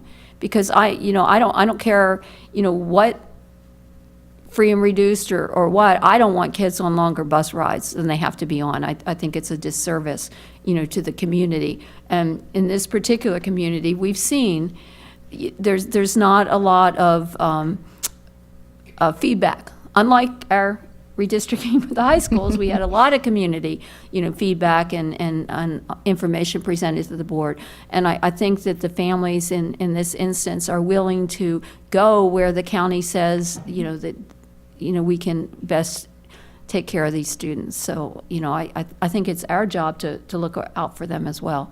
So I'm not predisposed here, but I do want to consider, you know, all the facts. And I certainly wouldn't want to have a music room next to a library, although it might be kind of nice, for, you know, in some instances. But, you know, we talked about the librarians reading. I know they have the specials, and, you know, a lot of students just go to the library to, you know, to have that quiet time. So that to me is just, you know, it's not something I would even want to consider. So I would want to know, you know, that there is somewhere, if the music room has to be relocated, that it wouldn't have to be next to the library. I'm not interested in spending $10,000 on a maybe, you know, soundproofing it. Although, like I said, I remember the days back in Gatorland where, you know, everyone was entertained by the music, because you literally walked through the hallway and the kids were on both sides and they made this little path. It was not ideal, not at all ideal, but it sounds like there's some possibilities, and I would like to get some more information for the next meeting about, you know, specifically the preschool, you know, move. You know, Dr. Clark said that it sounds like there is potentially room at Head Start for one of the classes, and, you know, perhaps somewhere else. Ideally, we wouldn't have to move anybody, you know, including the preschool, but unfortunately, that's where we are. That's why we're here. So let me summarize what I think I've heard of the items that have been requested by the board. A description, and Mr. Hirons, correct me, a description of the rooms that would maybe need to be requisitioned under each of the options. Is that correct? Or something along that line? Yeah, and I know it's difficult because, you know, you don't know what next year is going to look like, and you don't know what she's what she is thinking on what next year might look like. But a general idea, if we could, of this is likely, and this is, you know, an estimated cost, you know, and kind of what the highest cost is, estimated cost is going to be. So we're fully aware, you know, it's only $10,000. Obviously, you know, that's not a huge impact, but, you know, as we were talking with, you know, throughout the process, some of the special needs classrooms, if they had to be moved, it sounded like it was going to be a heck of a lot more expensive. Okay, item one. Next, using real numbers with a date certain, just so it's consistent. I know you know that, just to kind of show where we are with the projections. The Title I percentage of each of the schools, again, using whichever date we use. Do you mean the free and reduced numbers? No, the Title ti- I the percentages? The Title I, about the percentage of students at Title I schools, that came up in some of the public comment at our public hearing, and I just thought it was illustrative for the board to know. I think I would also like to have the free and reduced at each of our schools, because the Title I percentage at the schools is somewhat arbitrary because it's set by this board. And we identify what the title schools are, and we draw a line on, you know, what that percentage is. So if we had the free and reduced at each of the schools, I think that would be, you know, give us a bigger picture, if that's okay. Sure. Those numbers are in there already sometime. We just got to pull them back out. They've already been provided. Okay, free and reduced. The impact on the preschool, I have that as kind of a separate. Number of elementary schools currently without computer rooms, or just some broad idea of how space is used among the not everything, but computer lab or music, something to that. And I know it is ready for spring break, but I would ask if board members for some reason would like to go and tour the school, if for any, if you could coordinate with our super clerk, because of course most the schools will be closed next week, so we only have a few days before, and Friday they're. How's tomorrow? The problem is if there's more than 3 board members, we will not be able to notice it. If people are interested in the Monday or Tuesday that we get back, it could be noticed if 3 board members would like to go.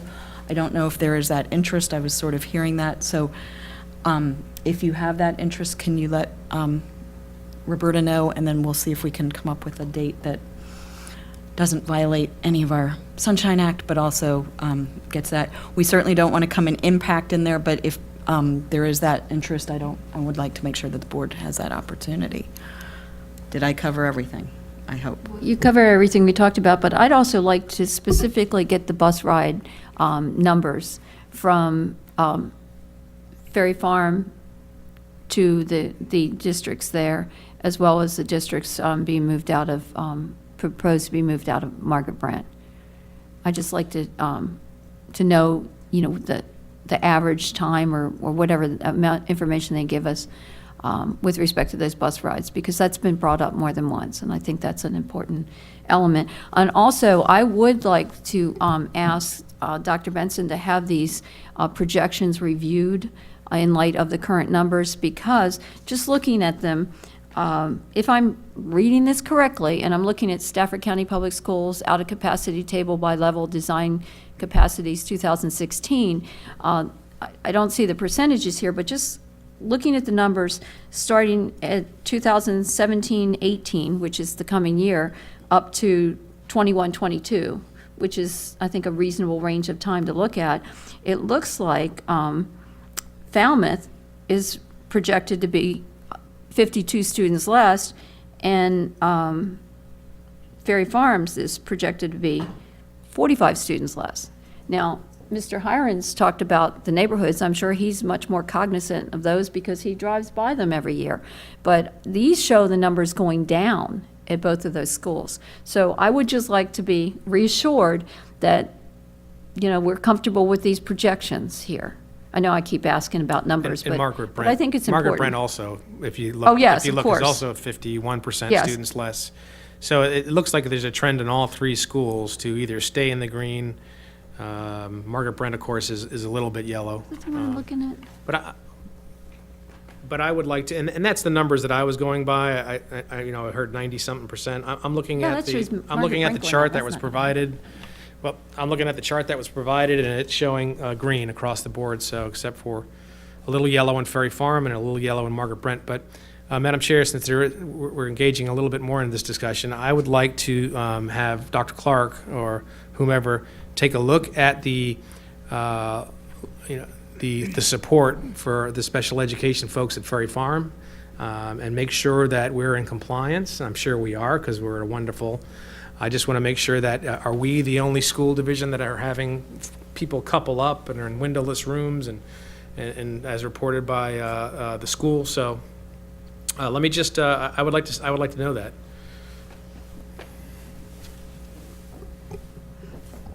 All right. I don't even want to ask if there's anything else, but. Move on. Okay. The best to move on, Okay. unless Chris wants to say something. Spare We can get that information before the meeting, it would be Yeah. helpful. well, Thank you. And I Even if appreciate, I it's- appreciate even the if board it's- members' Even if comments. it's a Friday before, I'd like to have a chance to go through it and Maybe a digest it. 5-minute break. All right. Moving on to 9.02. Approve Courthouse Manor subdivision as a non-transportation walking zone for Stafford Elementary. Are there any questions concerning this item? I will just make a broad comment. As I recall, when this particular, when Courthouse Manor was approved, and Mr. Haran may correct me, I remember when this went before, like, the Planning Commission and across the street, it was deemed it was going to be a walking zone, I believe. That was the intent, but. Well, it certainly was the intent, as some of our negotiations to put the pedestrian access to the school Right. off of Courthouse Road, so I think that was the intent. So is that the case, that pedestrian access from the neighborhood to Stafford is just on Courthouse Road? No, negative. It Okay. is actually, we put a special sidewalk in. Okay, We good. negotiated as part of that sewer easement. They put and it's supposed to be lit, a lit sidewalk that goes, it's interior to the subdivision, probably about 2 house lots off of Courthouse, and it goes right into the side door at Stafford. Who's maintaining it? Well, we'll maintain our half. The light is Virginia Power Light, and the other half, the sidewalk on the school, on the development property would be part of the HOA. Do we have that in a memorandum of understanding or something? You know what's going on at Conway and Leland Station. We have that one stretch of sidewalk that the HOA pushes. That's the school's deal. School says, no, that's asphalt trail. That's part of the Leland Trails. And I know there's been a search for documentation, but nothing has been found with some thoughts there was some sort of written agreement at one point. Sure, I'll go back and look at the actual agreement that was agreed upon by the developer to ensure that's the case, but I'm pretty sure it is. All right, let's make sure those documents don't get too buried. Yes, sir. They have a way of coming up. All right. If there's no further on this, then we will move on to 9.03 about our career and technical education local plan and budget. Bring forth Dr. Strike and Ms. Robinson.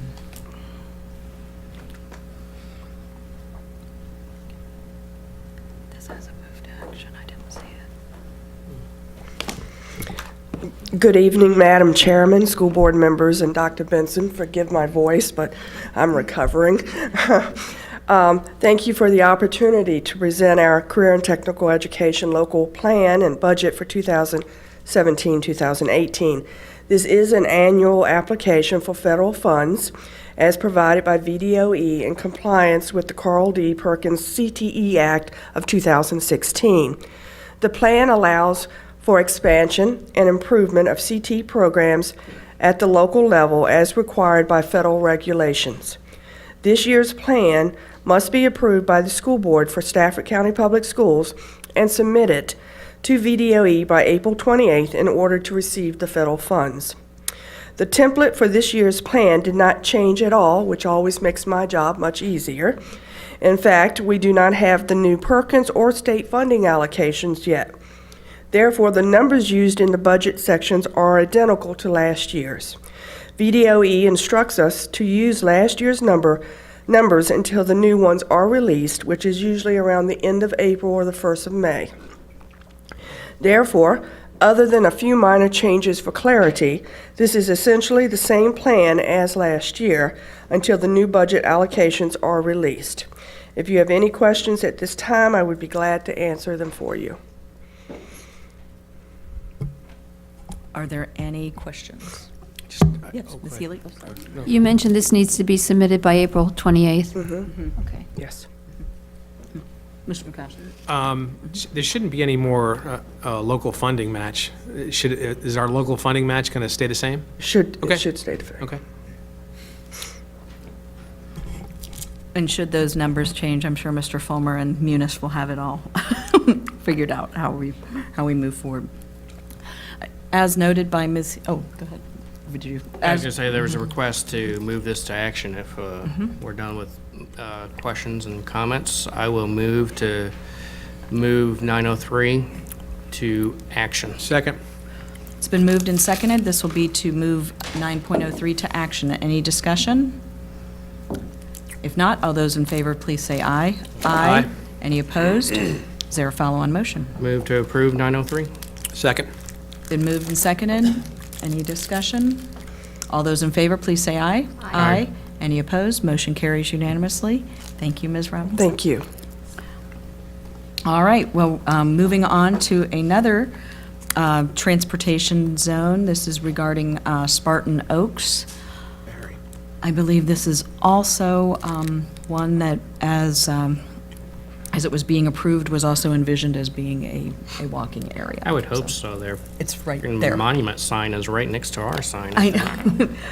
Exactly. So- That's the brand new one with the house right behind it? Is that what? No. Yeah, I don't know if it has a house, but I just remember driving down the road and it's like, yeah, okay, there's a turn.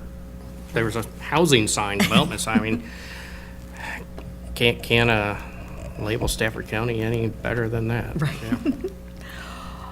All right, go ahead. Before, when this comes back to us, I would like to have some information about what we're going to do to help with the crossing the street, because I see this says that the, most of the homes are across the street from Stafford Middle School campus, and I know we have paras or other support, you know, at our elementary schools, so I just want to make sure somebody's going to be there to help with traffic and getting these middle schoolers across the street. Yes, ma'am, and again, you're correct. It does say there are no sidewalks on that particular road.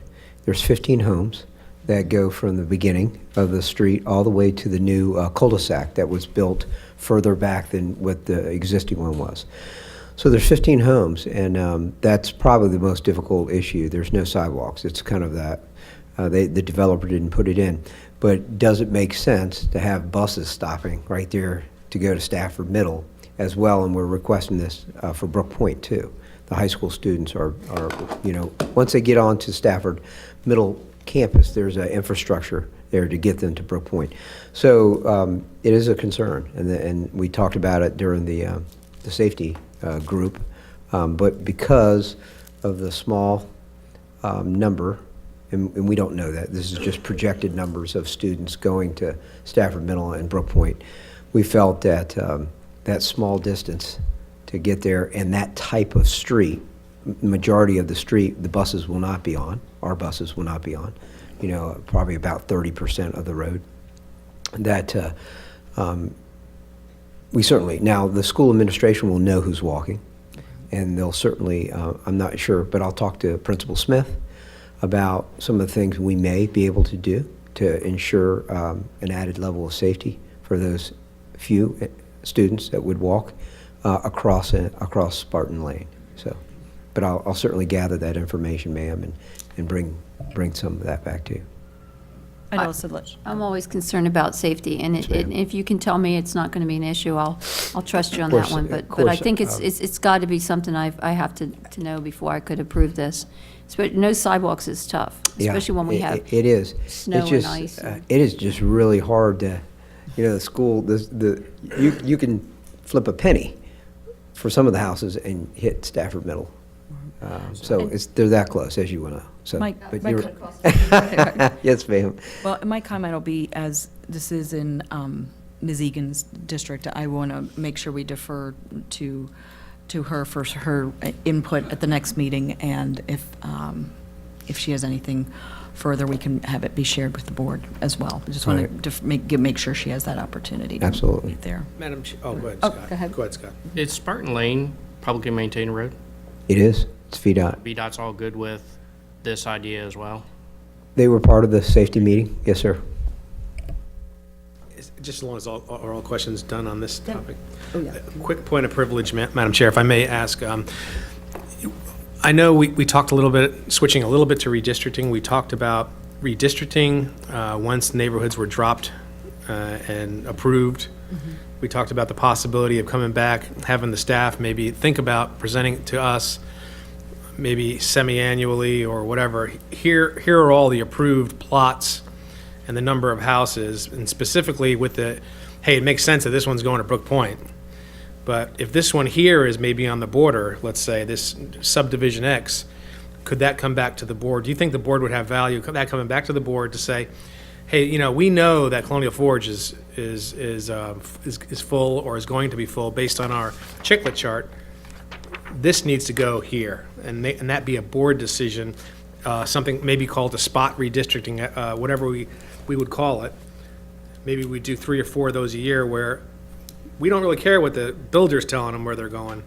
Once they drop the 35 houses or 50 houses or whatever, we make a decision on, nope, I'm sorry, that makes sense that it goes to Colonial Forge. Unfortunately, it's full.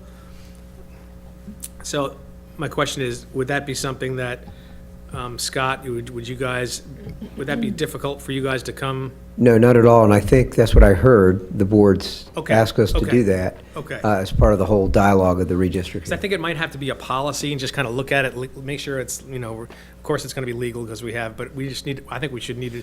Well, and because these will be homes with no people. Right.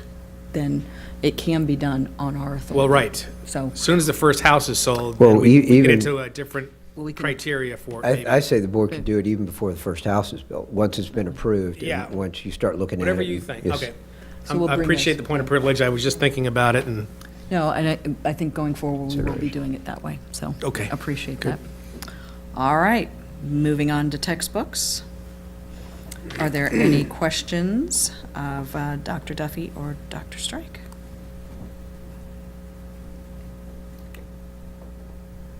Okay, not hearing anything. All right, well, I believe Dr. Clark is up next with our annual review, our annual plan for special education, 9.06. Tired of seeing me up here.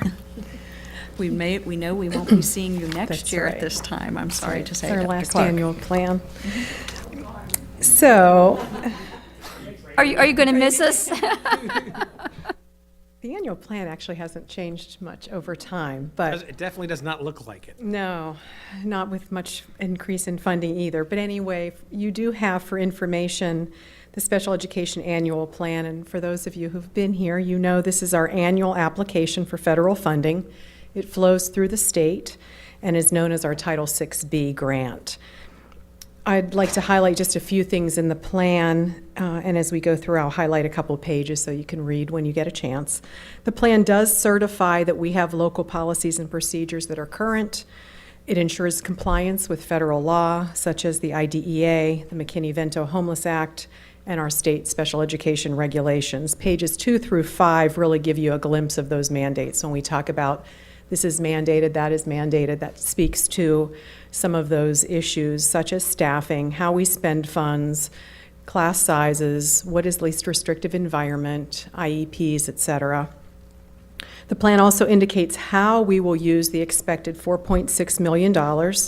As in the past, and as long as I have been here, we have used these federal funds to partially fund teaching positions, specifically learning disability teachers, diagnosticians, and those in the role of department chair, whether they have many teaching responsibilities or not. So partial funding for about 159 LD staff for this next school year.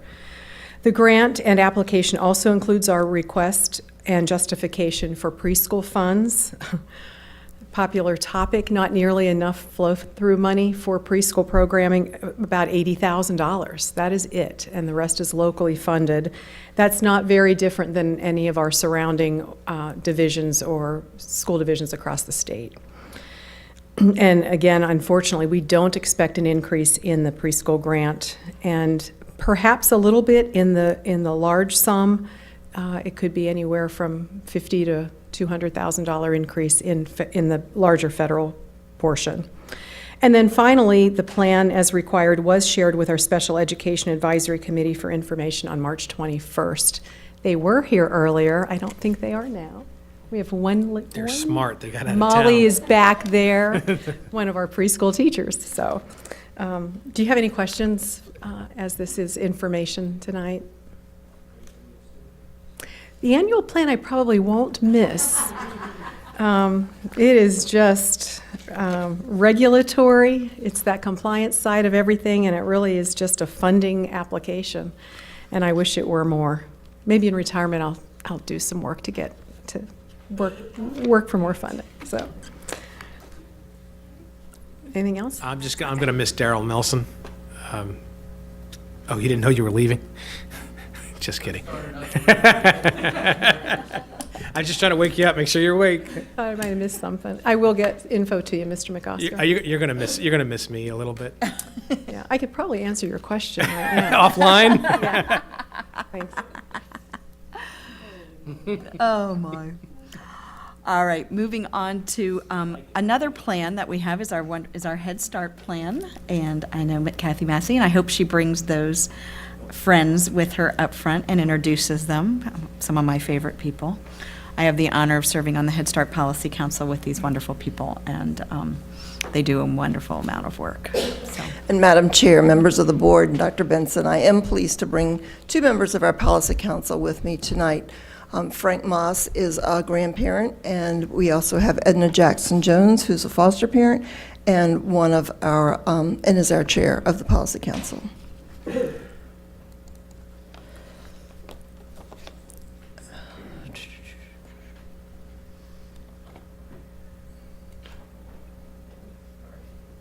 Why it's not showing well.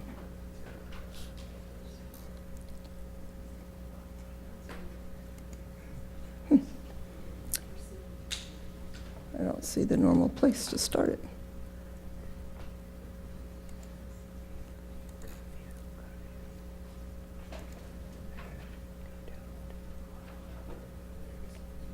It's not showing like it normally does. Why?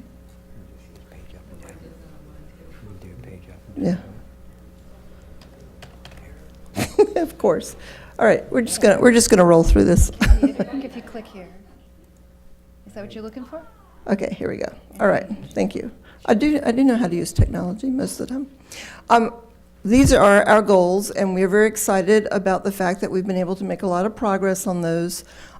For instance, for our facilities, for a number of years, we've had a handicapped entrance, accessible entrance on there that is now installed. We have also been working diligently with maintenance and construction on our roofs, and we, by the end of the summer, will have all new roofs on our buildings, so we're excited about that. And then we've been able to add a bus with federal funds this year as well, as funds were available. We still need to work on our clock system. We still need to, the new regulations for Head Start that came out in November, we need to add self-closing gates to our fencing, and then we also need to add shuttered electrical outlets to our program. We were able to meet our academic goals. We've been able to add more bilingual staff. We've been able to increase the services for our students with special needs. And then we were, with federal funding this year, able to expand 4 classes to the 180-day school year. That only leaves us with 6 classes that are going the 160-day school year at this point. So we are hoping to add a Virginia Preschool Initiative class for the coming year, and we are always interested in expanding our Early Head Start program. We have had to turn away 4 of our high school young teen moms this year, which we hate to do because we do support them so much. And Ms. Edna has a child in Early Head Start, so she wants to speak to that, I think. Hello, everyone. As Miss Massey said, my name is Edna Jackson Jones. I do have actually 2 little girls, foster girls, that are in Early Head Start. That program is amazing. Our Teacher of the Year this year was Miss Rebecca Carmody, a very special person to my heart, but because she works with my girls. She is the home visiting teacher, so she goes out to our homes. And for my case, she'll also go to the daycare center if I need her to go there. She works closely with the high school counselors to make sure many of the teen moms are staying in school, they're getting their grades, and everything is on time, so she works with that. She also works with the grandparents. We work with the grandparents of those teen moms to make sure that they are there to support the children and are not there to take over, but they're there to support the girls in letting them raise their children on their own and giving them those types of those skills. And so Early Head Start is fantastic. So hopefully whatever Ms. Massey asks us for, you can help us with, please. Thank you. And I recognize a few faces. I'm also on the Parent Advisory Committee with Dr. Benson. Thank you so much.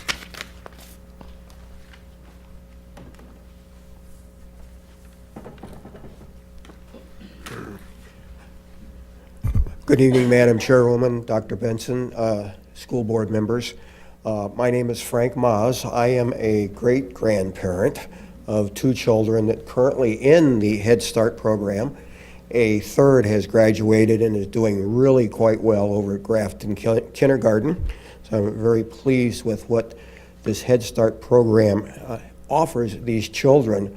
It's certainly a multi-generation thing, from young women that are pregnant to 6-month to 2-year-old children that are in the Early Head Start program, to the 3 and the 4-year-old programs, and to the parents of these children that have help that they could not normally get, such as help finding a job or even attending GED classes. This past January, we had the opportunity to join hundreds of other Head Start people up in Washington, D.C. to meet with our legislatures, both incumbent and newly elected, to tell them about the Head Start program. And we certainly were touting the fantastic Stafford Head Start school program. Some of the incumbents, both Congress and Senate, they were familiar with the Head Start program and seemed to be supportive of it. It was very disappointing, though, that some of the newly elected legislatures and their aides didn't even have the foggiest idea what Head Start was. So this became an excellent opportunity for us to explain what Head Start is and the benefits that it has to all of these children and their families, especially here in Stafford County. It also gave us a chance to meet with other Head Start groups from around the country. And we have something that is, I think, rather unique. Our Head Start program is centrally located. A lot of others are not. They're spread out throughout their whole county. Talked with one person. They live with gunfire all day long. And sometimes a bullet or two coming through a window. We don't have that problem here. So we have an excellent program. I do want to thank you for your support on it, and we hope to have your continued support in the coming school year. I met a lot of you when you came to our standard Monday night family meeting, and you brought dinner for all the parents and the students there. We look forward to seeing you again for the next coming school year. Again, thank you very much for the time. And as you can see, one of our goals is to provide training to you all and to the Policy Council and to parents and staff. Our demographics stayed about the same last year. We were able to get 10 of our families that were homeless into some housing, so we were excited about that.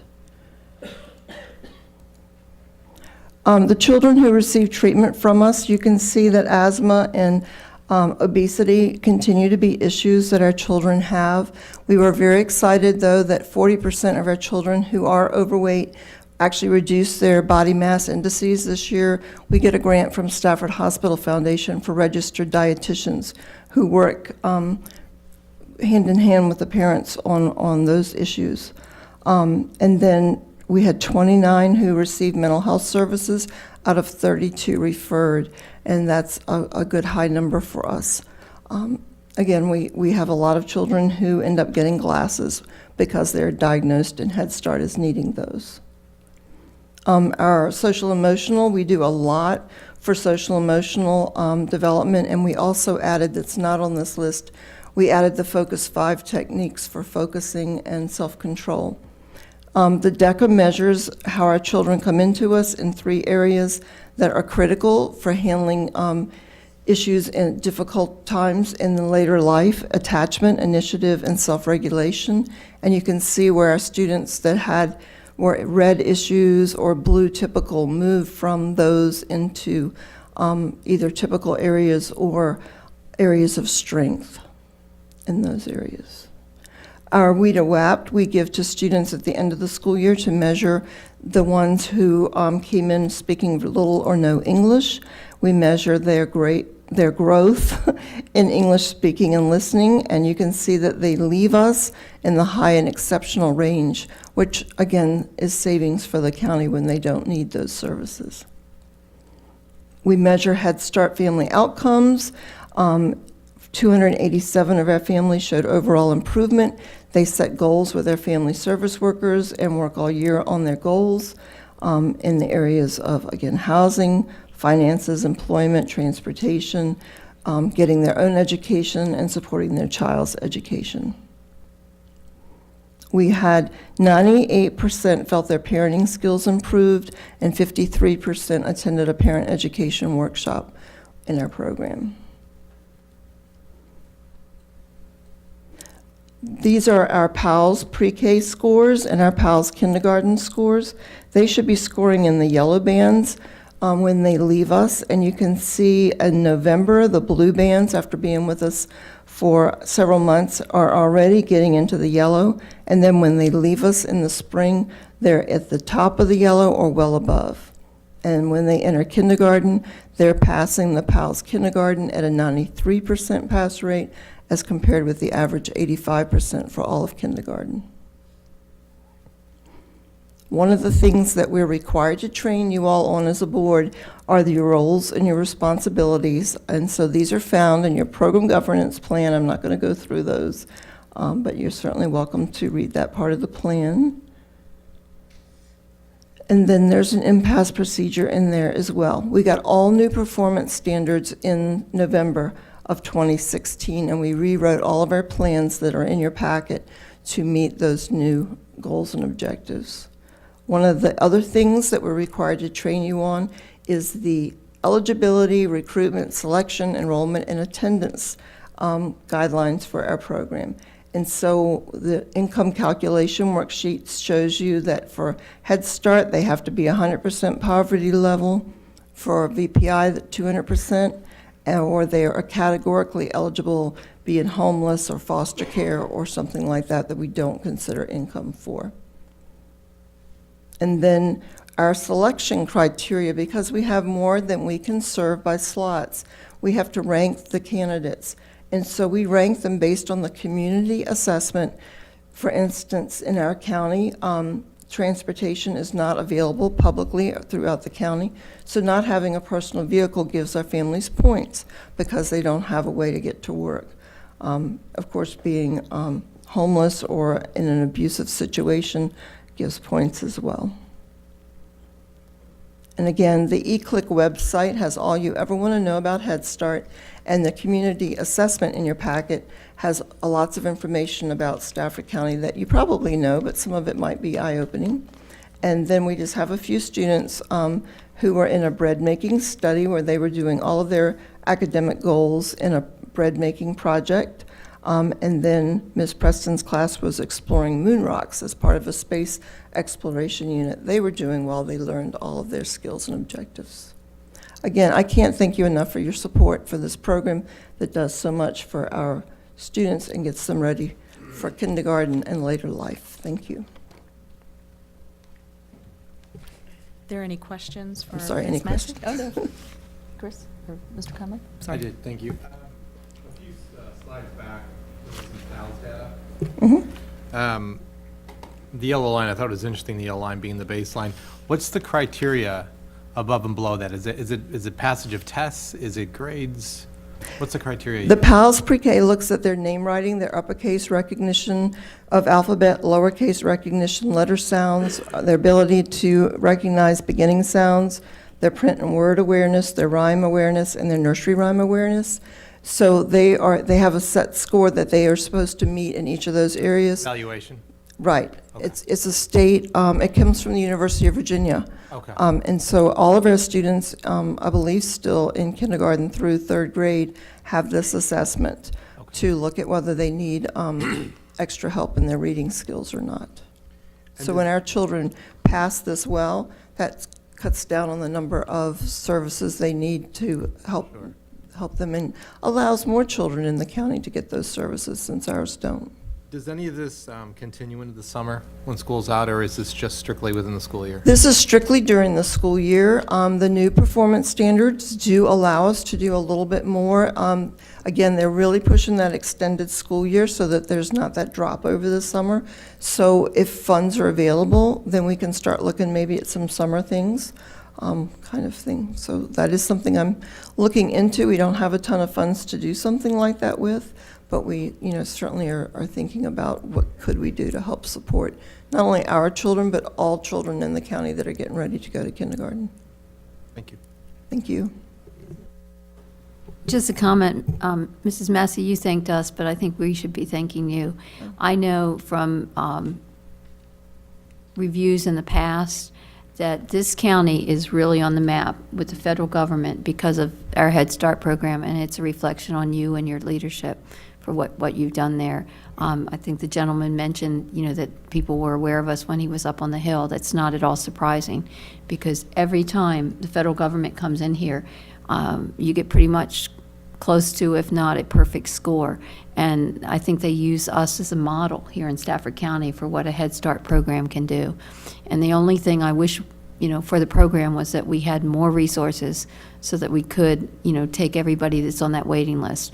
Because years ago, when we used to do meetings with the principals, I'll never forget, the elementary school principals said, if you could do anything for us, we'd like to have more of the students attend Head Start, because they are so well prepared when they come, and that makes it so much, easier for the, the kindergarten teachers to begin their job. And I know from tracking in the past that not only are they prepared for kindergarten, but they continue to excel, throughout the elementary school years, because, you and your staff do such an incredible job. And the leadership from the council is amazing. I mean, what our policy council does, and the example it sets and the resources it gives to the families, I think is invaluable to this community. So thank you. Thank you so much. And I want to give a big shout out to my staff, including Molly Cobb, who joined us this year as a preschool special ed teacher. They're incredible, and then what they do with their children is outstanding. And I just came from National Head Start Association conference, and I was so proud of what we've been able to accomplish, because we are up at the top of what we're doing. So thank you. Thank you all very much for staying. I'll see you all tomorrow. All right, moving on to our 9.09, proposed amendments to policy 2103, student transfers. I believe this is Mrs. Kale and Mrs. Kale.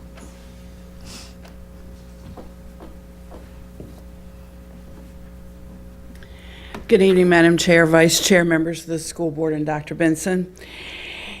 Tonight, we're discussing policy 2103, and in order to codify existing practices and further define eligibility for transfers, we're requesting additional verbiage to be added to number 4 under the section Reasons for Student Transfers. Number 4 addresses one reason to transfer, which is allowing a student to enroll and remain for the year in a sequential multi-year curricular program, which is not offered at their base school. For example, IB. request for IB program. If it's not at their base school, they can request a transfer to go to an IB school. What we wanted to qualify and to clarify is half-day, we would like to add the following verbiage. Half-day programs, for example, Commonwealth Governor's School or STAT, are not considered sufficient justifications for approval of a transfer due to transportation being provided from the base school. That is a current practice, and it has been a practice ever since I've been doing this and way before, but we just realized that we needed to make sure that is in there to make it clear for everyone. I got a question. Yes. Thanks, Ms. Kale. Please. So no, that makes sense. Now, of course, if transportation changes for some reason, then of course this would change, right? We can always come back and revise our policy, yes. Okay. Because, and the IB program is only 11th and 12th grade, is that correct? Our IB program, they're allowed to transfer if they're saying they're going to be full IB starting in 9th grade. But it is only an 11th and 12th grade program. Well, they start pre-IB, 9th and 10th, and then they go into full IB. Now, when they go into full IB, in order to stay at the school, they have to either be full ID or meet the requirement that our IB principals at the time had agreed upon to make sure that they're staying at least 4 IB classes, or they cannot stay at that school for transfer. Yeah, so I mean, and the reason I bring this up is I've never heard of pre-IB, but I know there's 11th. Well, I guess Dr. Stemple said there's no such thing as pre-IB. So I don't know. I don't know what that means. They call them pre-IB. Well, I they think call them they're in pre-IB, but in the catalog he said there's no such thing as pre-IB classes. So there's IB classes that are 11th and 12th grade. So I guess my concern would be that, so I don't like my school, I'm just going to say I'm going to be IB, and then I go in 9th grade because I like Mountain View. Is that? Well, excuse me, like I stated though, the catch is when we have a student transfer, it does say on there if the reason for transfer no longer exists, then they cannot stay. Our high school principals do check. For example, we have checked in the past regarding ROTC if they've not been in the program. And at our IB schools, if they have not stayed in the program, if they say that they're there and then all of a sudden they're not doing it, well, unfortunately, then they have to move back. Okay, I mean, I just think as a board, we need to make sure that we know, we went through a lot of gyrations over this redistricting about, what school we're going to, and now we're just allowing kids, hey, I want to be IB. They don't graduate with an IB diploma, they don't even take IB classes, but I'm just saying, we need as a board to make sure we get that data. That's not what Mrs. Kale said, though. Mrs. Kale said they may get to stay there those first 2 years, but if they're not registered in a full IB program that junior year, they're out, right? Exactly, I thought unless it's also about I just need to see that. I would like to see that data, that's all. And the same will go for APPX. Right, exactly. Maybe it would be helpful to those who apply to put some of that information in here, so they're not in a shock mode when they get to be a junior and decide full IB is too much work or not for me, and then they're sent back to their other school, which could affect their eligibility under VHSL or something. So maybe we could footnote that or put something in here so people know they're not going to get I would just be anything beyond very his first interested, 2 years. that's just interesting. So if you have 200 kids transfer in, and it's not that many. If you have 200 kids or you have 100 kids transfer from Brook Point to Mountain View saying they want IB. Well, they but we can't don't- because IB is at Brook Point. Well, okay, very good. North Stafford to Brook Point, and we find out that 100 kids from North Stafford transferred to Brook Point, and only 10 IB diplomas came out of those kids. Would that be of concern to the board? Well, that wouldn't happen under this new practice. Okay, Mrs. Kale said we weren't doing this particularly in the past, Well, but I'm encouraged they're to going hear to they're going to be more strict with it, as Right, I but they have been strict. To my knowledge, they have been strict, and the catch is, the criteria is what they've established as either full IB, or they're taking enough classes they almost could be full IB. And that's what I said originally. Okay, So- sure. Ms. Kale? Yes. On page 3 of 4 on the current policy, bullet point 3, actually, I think addresses that. It's the initial approval of the student transfer request or continued student enrollment at a school outside of designated attendance zone will be contingent upon attendance and behavior. I think the last line goes into about remaining in the program. Maybe not.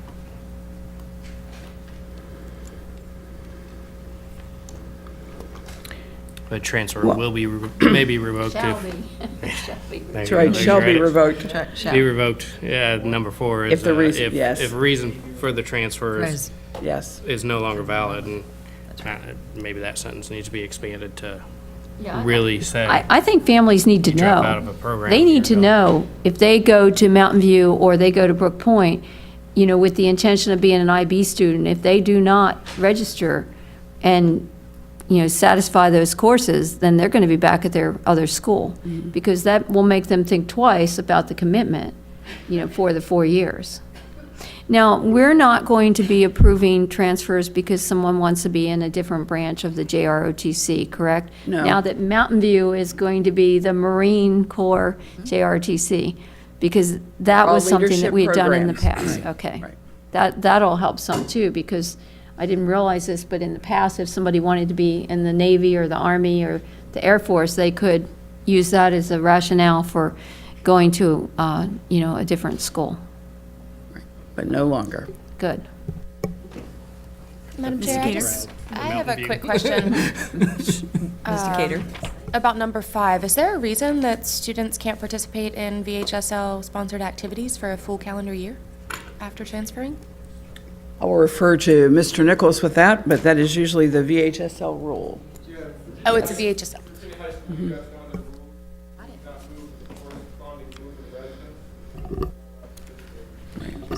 Thank you. So a But there is wrestler a wants to go to possibility for a Brook school Point. board to approve exceptions of Is that that, a but I better don't recall program? we've ever done They it. change. Well, that's But what I that is a, Parents just the only exception. Or our superintendent can approve those, and he does, if needed. Madam Chair, if I may real quick. While we're on this subject, and back to what Mr. McCosker had said regarding the past high school redistricting, I'm hearing from a lot of folks who have to change schools. And I want to raise again, I know earlier in late winter, we talked about it somewhat, about currently they're not being approved for residency when students enter a school. I know that the idea of costs were brought up about trying to implement a stricter policy countywide, and I understand that could be the case. But one thing I'm going to suggest, and we can continue to talk about as we move forward, is as we look at the Colonial Forge situation coming up this fall, I do think we should figure out a way where students show a proof of address moving forward, because we are moving a lot of kids out of that school and sending them to a new school, and I think it's only fair that we make sure that kids who qualified 1, 2, 3 years ago in the school and haven't shown proof of address since, that we just get a little stricter on that. So just wanted to, while we're talking redistricting, bring that up. Okay. And that is certainly something to be considered. That is not under transfers, but definitely I understand what you're saying. I think they're being looked at very strictly, is what I'm being told. Yes, we are. All right, any further questions there? If not, let's move on to health insurance, 9.10. I'm sure that's Ms. O'Brien. Does anybody have any questions regarding the health, dental, and vision plans for next year? Or do you have any broad comments? I don't have any broad comments, other than... Increasing money? Is it going up or going down? Stay the same, Everything, right? all the rates will stay the same for employees, except for the high deductible health plan, and that will go down. Go down. Yes. Good news. So, Yeah. and We there like that one. really will be no major... That's so nice to changes to the hear plan. something like that. Go It doesn't down. I happen mean, really. often. I know, yeah. I don't get to say those words very much here. Ms. O'Brien, I know that you sort of talk with your compatriots. Is that sort of the trend? I had heard different percentages nationwide for what healthcare was going up. It is different than trend. Yes, it was double-digit trend. But obviously, the implementation of the new plans has made a difference in terms of what our trend was here. And I believe at this point, the county is also going to keep their rates fairly flat as they were last year as well. All right. Thank I like you. hearing those. Thank you. All right, moving on to 9.911, approved job classification salary scales. I believe that will be Mrs. Boatright. Okay, let's see if I can make this work.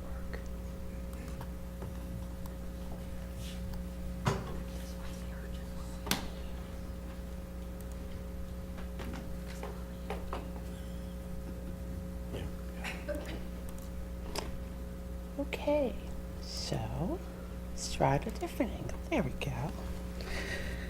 Good evening, Madam Chair, school board members, Dr. Benson.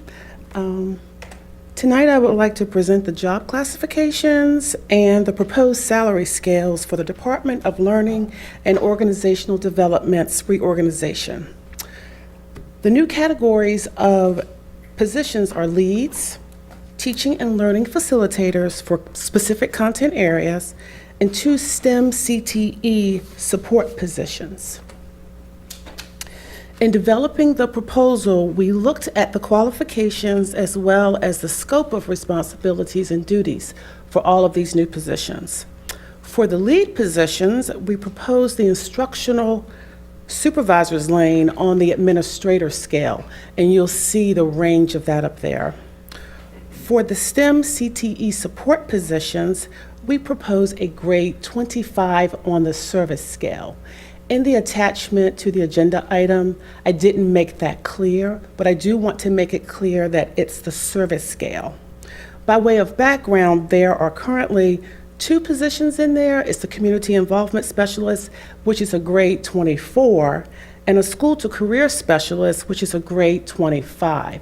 But in looking at the new positions, a grade 25 is the most appropriate.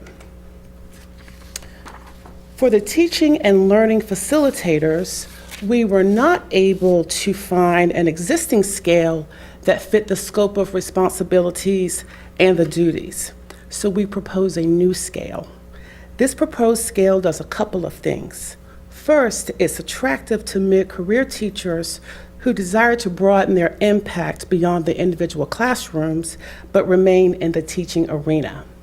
And number 2, it values teaching experience by crediting 1 level for every 3 years of prior full-time teaching experience. I would like to note that in determining placement, credited teaching experience is added to prior administrative/coordinator experience on a 1-to-1 basis. And that is the scale along with the guidelines for placement before you. Are there any questions?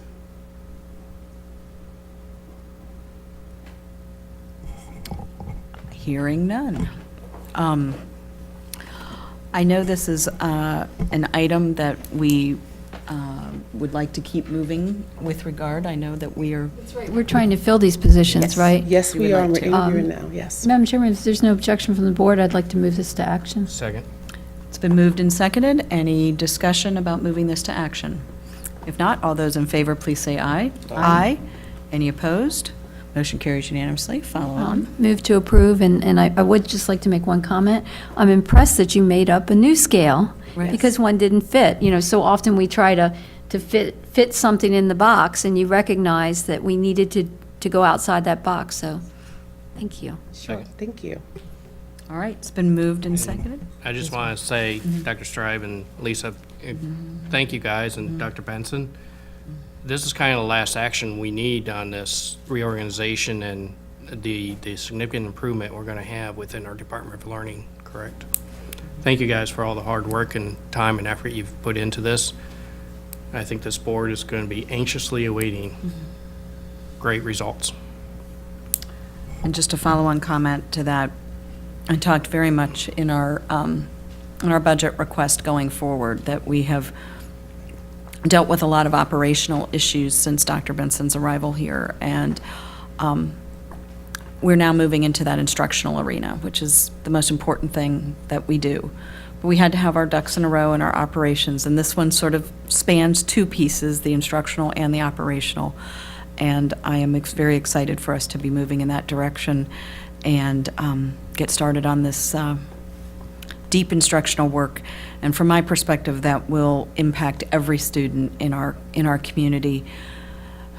We can sometimes focus on our high achievers and sometimes are achievers that struggle to learn, but we always have to make sure that we are reaching out to the average student and making sure that we push some of those students to reach beyond themselves, that they are not forgotten. And I really hope that as we implement this, that will become not a focus, but making sure that it's not forgotten. And with that, I will call for the vote. All those in favor, please say aye. Aye. Any opposed? Motion carries unanimously. All right, moving on. Oh, Mr. Haran, I'm sorry you had to stay for till the end. All right. Mr. Rand's one? This is his, no. He's doing summer school? No, we're doing the roof. Oh, the roof. This, well, this item I know is coming to the board. I believe that there was discussion in the FAB committee meeting about the prioritization of projects and where this fell. I don't know, Dr. Benson, do you have any comment, or that will be shared with the board going forward? Because this project is one of those on that list, as I recall. Is that correct, Mr. Haran? Okay, sorry. I'll let you come up, Scott. Sorry. Yes, ma'am. If you'll indulge me, we had that hailstorm not too long ago in the county. Did we have any of our roofs checked by our insurance companies, or do we have insurance on that? I mean, so many homeowners had damage to their roofs. We do have insurance, and that was brought up several weeks ago about discussions, and we are looking at our roofs Well, specifically. not us, I mean, put in a But- claim. or But we are seeing if our roofs were impacted, because there are certain areas of the county, not every roof, not every Well, I can shingle tell you up in roof. North Stafford, Right. So there was we a are. lot. So we are looking into that. And Yes, the ma'am. way it was explained to me by one of the insurance adjusters, inspectors, whatever, was you can't always see the damage. And there's damage, more damage to an older roof than a newer roof. And it's not that the roof's going to start leaking right away, it's just that it doesn't have the same lifespan. That's correct. So we might want to see if we have some insurance coverage. I mean, this was an exceptional time, and I mean, you drive through the neighborhoods up, off 610, and I don't know if I know Aquia Harbor had it. Did you have it in Whitewater? You have signs everywhere. People are getting basically free roofs, for advertising for these roofing companies. So it would be worth Yes, ma'am. checking into it. Yes, ma'am. So this particular section of roof at Hampton Oaks goes over the kitchen, and there's a little bit that goes on to the adjoining area. So it is certainly a project that we identified a few years back as needing. We designed it this fall and winter, and it is on our FY17 end-of-year list that was presented to the FAB this evening and discussed about. It's certainly, there's a lot of competition, a lot of good pricing in the roof by bidding these projects out. So we bid it out, and it is now, we've opened bids, and we have another follow-on project that we're also doing at Gary Melcher's. Kathy mentioned that during her presentation. So those two roofs are both on the list of projects. I believe Dr. Benson showed a initial version of that list during the budget presentations, that he was going to try to use FY17 operational savings to help fund that. And again, these roofs are high in the priority, and they're above the proposed funding line or savings that we're trying to achieve at the end of the fiscal year. So information only. Hopefully we'll have further information to you on this list that I talk about, this funding project list. We're going to provide to you on Friday as part of the update, and we have more discussions at the next meeting. This would definitely be one we would like to have done over Yes, the ma'am. summer, because, I mean, I Yes, know we ma'am. like to have as much done as we We can over the prefer summer, but most of our that would roofing be- work to be done during the summer when the schools are unoccupied. Yeah, so, I mean, I know that we are very much watching our, how much we should dedicate at the end of the year, talking with Mr. Fulmer, but, okay, that sounds great. Yes, ma'am. And that list, the list shared with FAB will be shared with the board, which I think is important. So, thank you. Yeah, sure. This is actually about the Head Start roof. Dr. Massey, Mrs. Massey does an incredible job of getting the federal government to pay for repairs. Is that roof at Head Start going to be paid with federal funds? Not this Or is particular that our one. funds? This one, we have to pay for it. This one that It's a burst. we'll bring to you will be paid with, we're proposing local funds, annual operating funds. Kathy was not able to secure that. She's amazing. I was going to say, She's she got a been very bus. good in the That's past, good. absolutely. Yeah. She's been very good. Okay. Very quick. Scott, you know what I have never seen over the years, and I know you all have it, but I've never seen, so how many kids did we train at summer school? Like, we always go in to approve summer school, and we approve it, and you guys do a wonderful job, but we never see how many kids that are trained and. Well, I suspect that Jan Strike will be able to So provide you Dr. that. Strike's responsible for that. I like to pass the buck.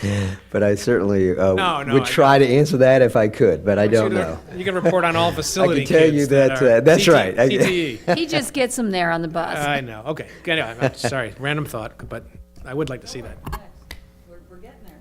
We don't teach on the roof. No, but we have entertained having a classroom on the roof before, but, but not there yet. Stafford High School, we still have a roof that we can have a Coke party. All right, well, our staff report next does deal with summer school, so we will bring Dr. Strike. We'll have Dr. Strike come up and tell us a little about summer school. Good evening, Madam Chair, members of the board, Dr. Benson. I'm going to go ahead and pull up a brief slide stack regarding our summer school programs.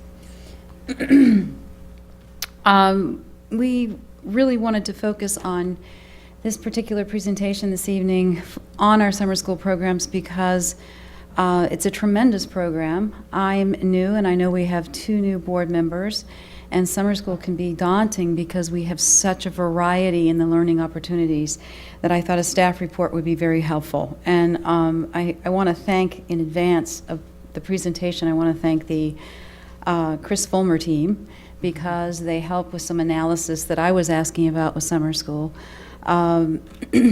So I'll start by answering Mr. McClosker's question.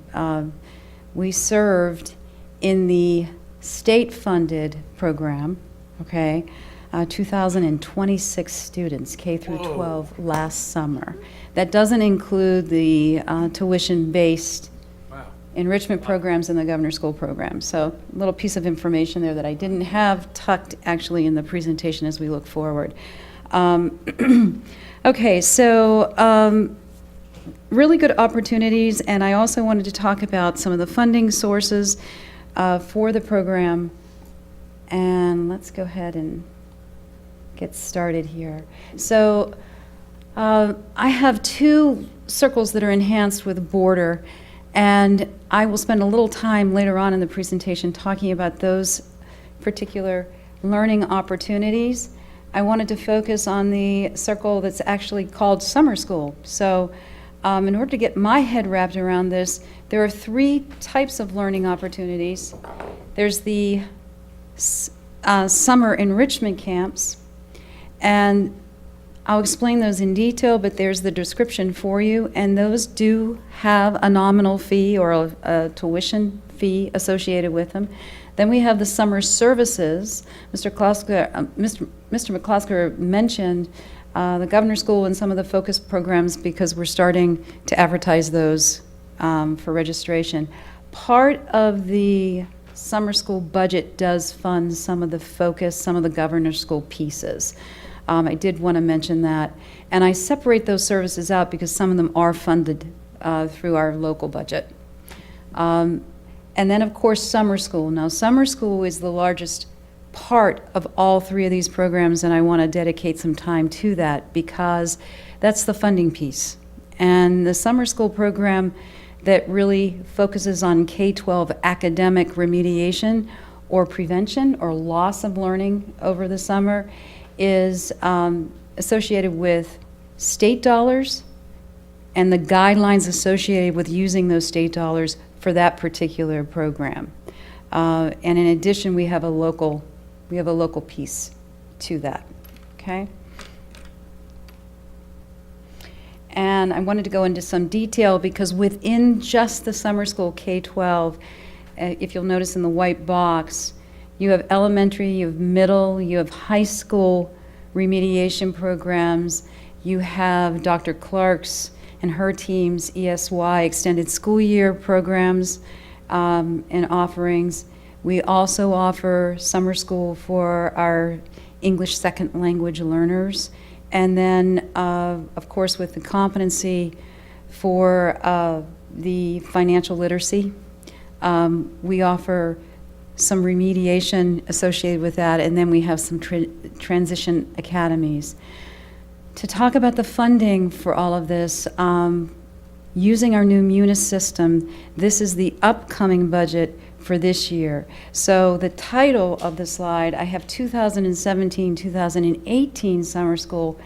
We call it our 2017 summer school program, but it's important for all of us to remember that we're using approximately $50,000 left from last year's summer school, FY17, and after July 1st, because summer school crosses 2 fiscal years, you move into your FY18 budget. So other than that, that sort of startup funds that we currently have in FY17, part of your FY18 budget that you're all looking at right now and studying, it is dedicated to your upcoming summer school, or the summer school part after July 1st. So I, with the help of Munis and Kate Gilliam, I put the state funds that we are receiving for our summer school program this year. You'll see that up on the slide is 605 to 251,000, and our local is 375.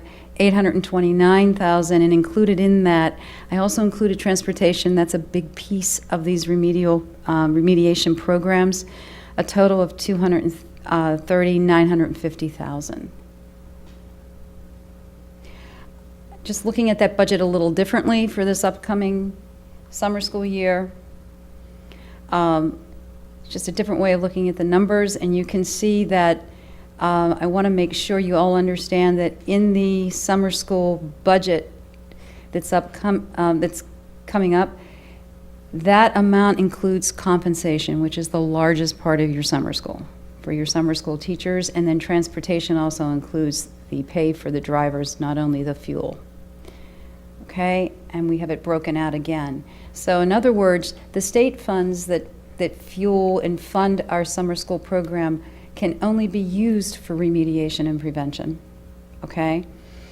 This year, just a brief summary, the high schools that'll be hosting summer school are Brook Point High School and North Stafford High School, and that will be recovery courses that are associated with a verified credit and an SOL, and it's mainly to focus on that on-time graduation piece.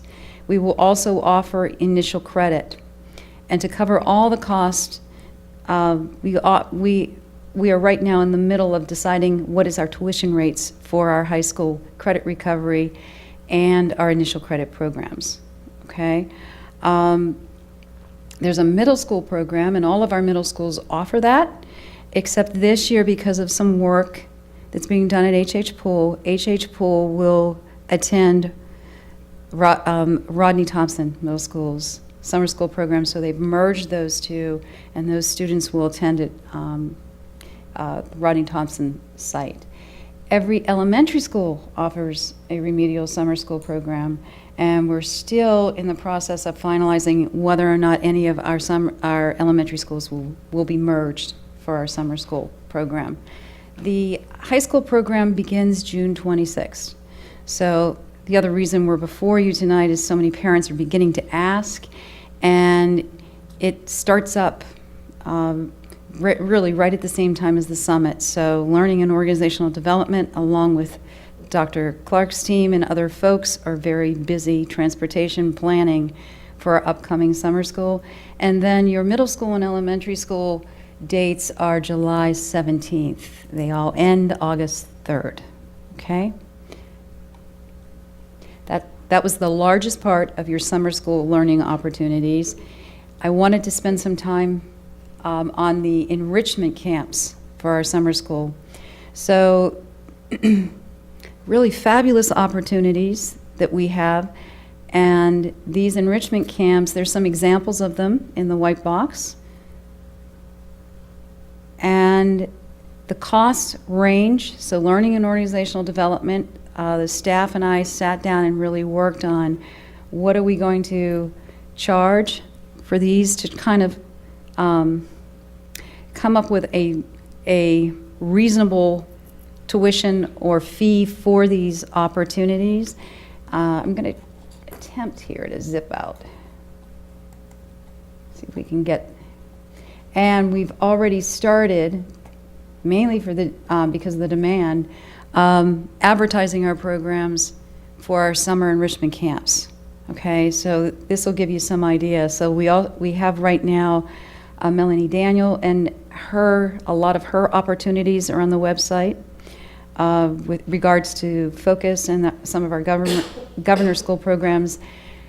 This is the fine arts summer camps, which are pretty extensive for K-12 folks, and our athletic camps just also were posted to our website. So we continue to work at advertising because these are very popular programs. And finally, I want to include what I mentioned earlier, the summer services.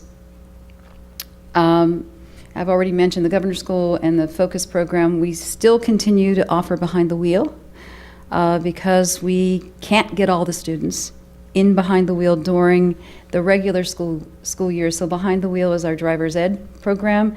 That will be the same price as the year-round program at $225.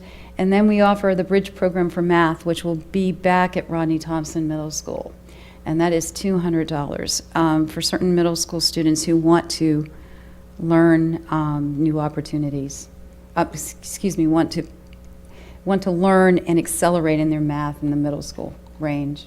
So to review, these are the dates that are proposed for summer school and the locations. And I wanted to mention that some of those enrichment camps do extend beyond August 3rd, a couple days. Finally, because you all approved and supported Munis and supported the adoption of Synergy, really identifying data points to really measure the impact of some summer learning opportunities and the value of our summer learning opportunities has been part of a big conversation for us this year. So it was exciting for me to be able to sit down with Kate and with Chris and really do an analysis of last year's program.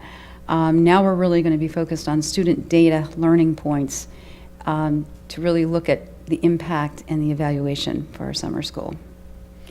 And that's my overview. Do you have any questions? Any questions? Ms. Healy? I'd just like to get some more information about that transportation cost. I mean, given the amount of students that we're serving and the amount of the total program, that seems rather high. So I don't need it right now, but if we could get that before this comes back. I'm assuming that's serving more than the 2026 students you told us were in the state-funded programs. I can get you the details on it. Yeah, Okay. because $230,000 for transportation. You know, I'd like to know how many students we're transporting, and try to break that down because that just sounds high. Unless we can do that. we're Ms. moving a Healy. lot more students. But I would note that this is a staff report. There's no action required by the board for. I know. I'm just curious. I'm being a good fiscal steward. Maybe. There is No, action, because we have to approve the budget. That's right. No, absolutely. What to do We'll with get the it broken F-18 down. budget? I have a question. The summer enrichment programs and the tuition that is charged, does that cover the cost of those programs? I'm assuming not. My conversation with the folks who are creating those programs and designing those programs, that tuition, as students join and pay that tuition, it covers the cost of the teacher and the materials. That's So what I've been told. Doesn't cover, I mean, it does cover compensation and all the materials. Yeah, now the courses won't, all those camps won't go if they don't have enough enrollment. So Right. there's, Sure, absolutely. there's that point where a class will go, so we have a net zero balance. Yeah, and there was in there something about a discount opportunity for those who qualify. Do we have? Yes, I'm sorry, I didn't mention that. So for families that can't afford or qualify, either reduced or free, that is also taken into consideration when they're registering. And that's in all the programs that have a tuition associated with them. Yeah, and so like with that in particular, excuse me, I would like to see how many students we have that are, that fit that and that are discounted. Because my only concern with the enrichment, I hate to say it, but they're kind of nice to haves, and they're nice to haves I want to support. But if they cost us too much, I don't know how long we can continue to support them. Okay. Does that make sense? Yes, it definitely makes sense, but I'm going to clarify that we would have to go back and do that analysis, and I can attempt to get that analysis in the back, or we can go No, this forward. going forward, Going forward. because I like this. I'm going to support the budget.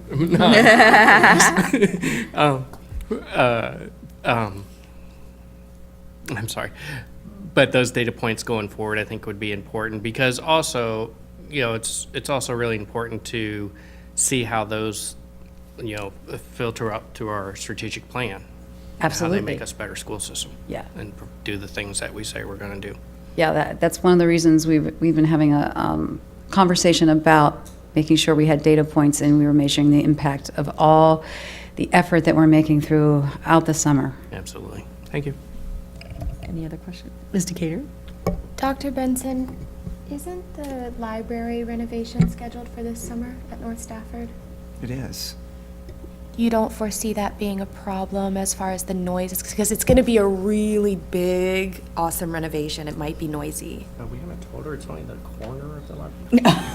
I mean, like the whole thing, the locker bays, it's all getting done. So I just want to So make sure it's not we had this conversation already, and yes, a number of folks were involved in that conversation. Most of summer school was taking place in a laboratory environment, a lab environment, because the model that we're using at North Stafford High School is a blended learning model, okay? And from what I understand, we don't feel that there's going to be an interruption with that. So, yeah. Because, Good again, check. I just know it's going to be such a big renovation. So. Tom Nichols has old sound barriers that he can put up in the locker, in the planet locker hood. There we go. Are there any other questions? I have one, but it's not probably for Mr. Fulmer, I'm sorry to say, so I'm so glad that you stayed. About 2 years ago, I remember in summer school, we had a big, or at least with my constituents, about how they could pay for summer school. It had to be by this certified check. It was, I have to say at the time, absolutely ludicrous. How do we pay for summer school going forward? He's coming forward to take you off the hook if you don't want, Okay, well, the Summer School Enrichment Camps is an online payment, which is right off the website, but if you want to discuss this other was a big tuition. deal to a lot of people for me, that I got a lot of complaints. Sure. So, so we do require the certified check. I believe we've opened it up to online payments as well. The issue there is there is a fee involved. So if they get the reason for the check, and we issue reimbursements quite often for summer school because kids sign up, think that they need to take summer school, find out at the end of the year they don't have to. So we have to cut checks back to them, and sometimes there's a delay there.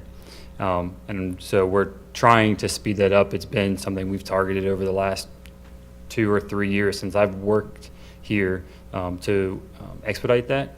So, but I believe starting last year we offered it. I'll have to confirm that, and if not, we can probably do it this year. We have a OSP, which you can do online registrations through, and you can pay online, but there is a percentage fee, like a credit card fee, that we can't pay, so it's like a convenience fee, basically for the student or the parent to pay.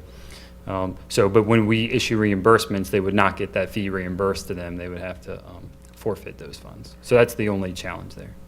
I think when then classes were closed and stuff, it became very messy, and how they transferred, I had so many complaints. It was, I can look at it separately, but the more we can do to make this not difficult, because certified checks and all that Right, stuff well, is couldn't difficult. we have an option if they wanted to pay by personal check, if they got a refund, it would, you know, they'd have to wait until it got processed? I mean, I know the checks have to clear, and sometimes that can take a little while, but I know what you're talking about, because people just don't understand. I mean, if you're working up, you know, north, you may not have time to get to the bank to get a certified check, and then meanwhile, the class is filling up and your child gets left out.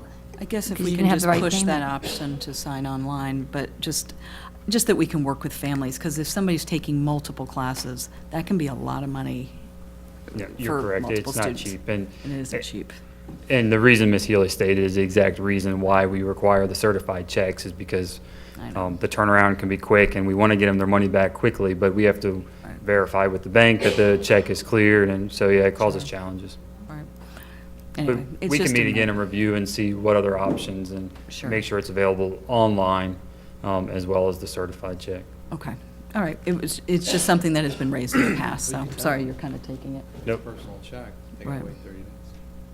Just tell them upfront. Yeah, exactly. So, okay.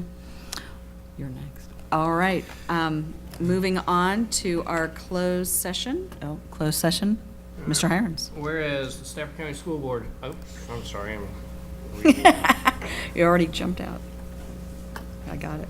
Madam Chairman, do you want to announce our next meeting before and after? Because a lot of people will probably not stay tuned or stay around for us to come out of our session. Our next official meeting will be April 25th, 2017. The main meeting will start at 7 o'clock. I believe we have heard from the board, and I believe at that time, our funding body will have approved their budget, or at least is planning to, on the 18th during spring break. I would suggest that we probably need to have a work session that night regarding the budget of where we're going forward. Dr. Benson, would you, 5:30? 5 I know is pretty tough to get our board members. Is that sufficient, do you think, 5:30 to get us started, or Mr. Hirons? I mean, I think we got to start. We can certainly start at 5:30. I don't know if we'll be able to bring it to some closure but prior to the board meeting, but we certainly can start at 5:30. We need folks to be here. no, I think so- 5:30 is good. Okay. So then the work session, 5:30 on the 25th. Okay. Now I'll turn it over to. All right, pursuant to Section 2.23711A of the Code of Virginia, I move that Stafford County School Board convene a closed meeting to discuss an employee disciplinary matter pursuant to the personnel exemption at Section 2.23711A1 of the Code of Virginia 1950 as amended. Is there a second? It's been moved and seconded. All those in favor, please say aye. Aye.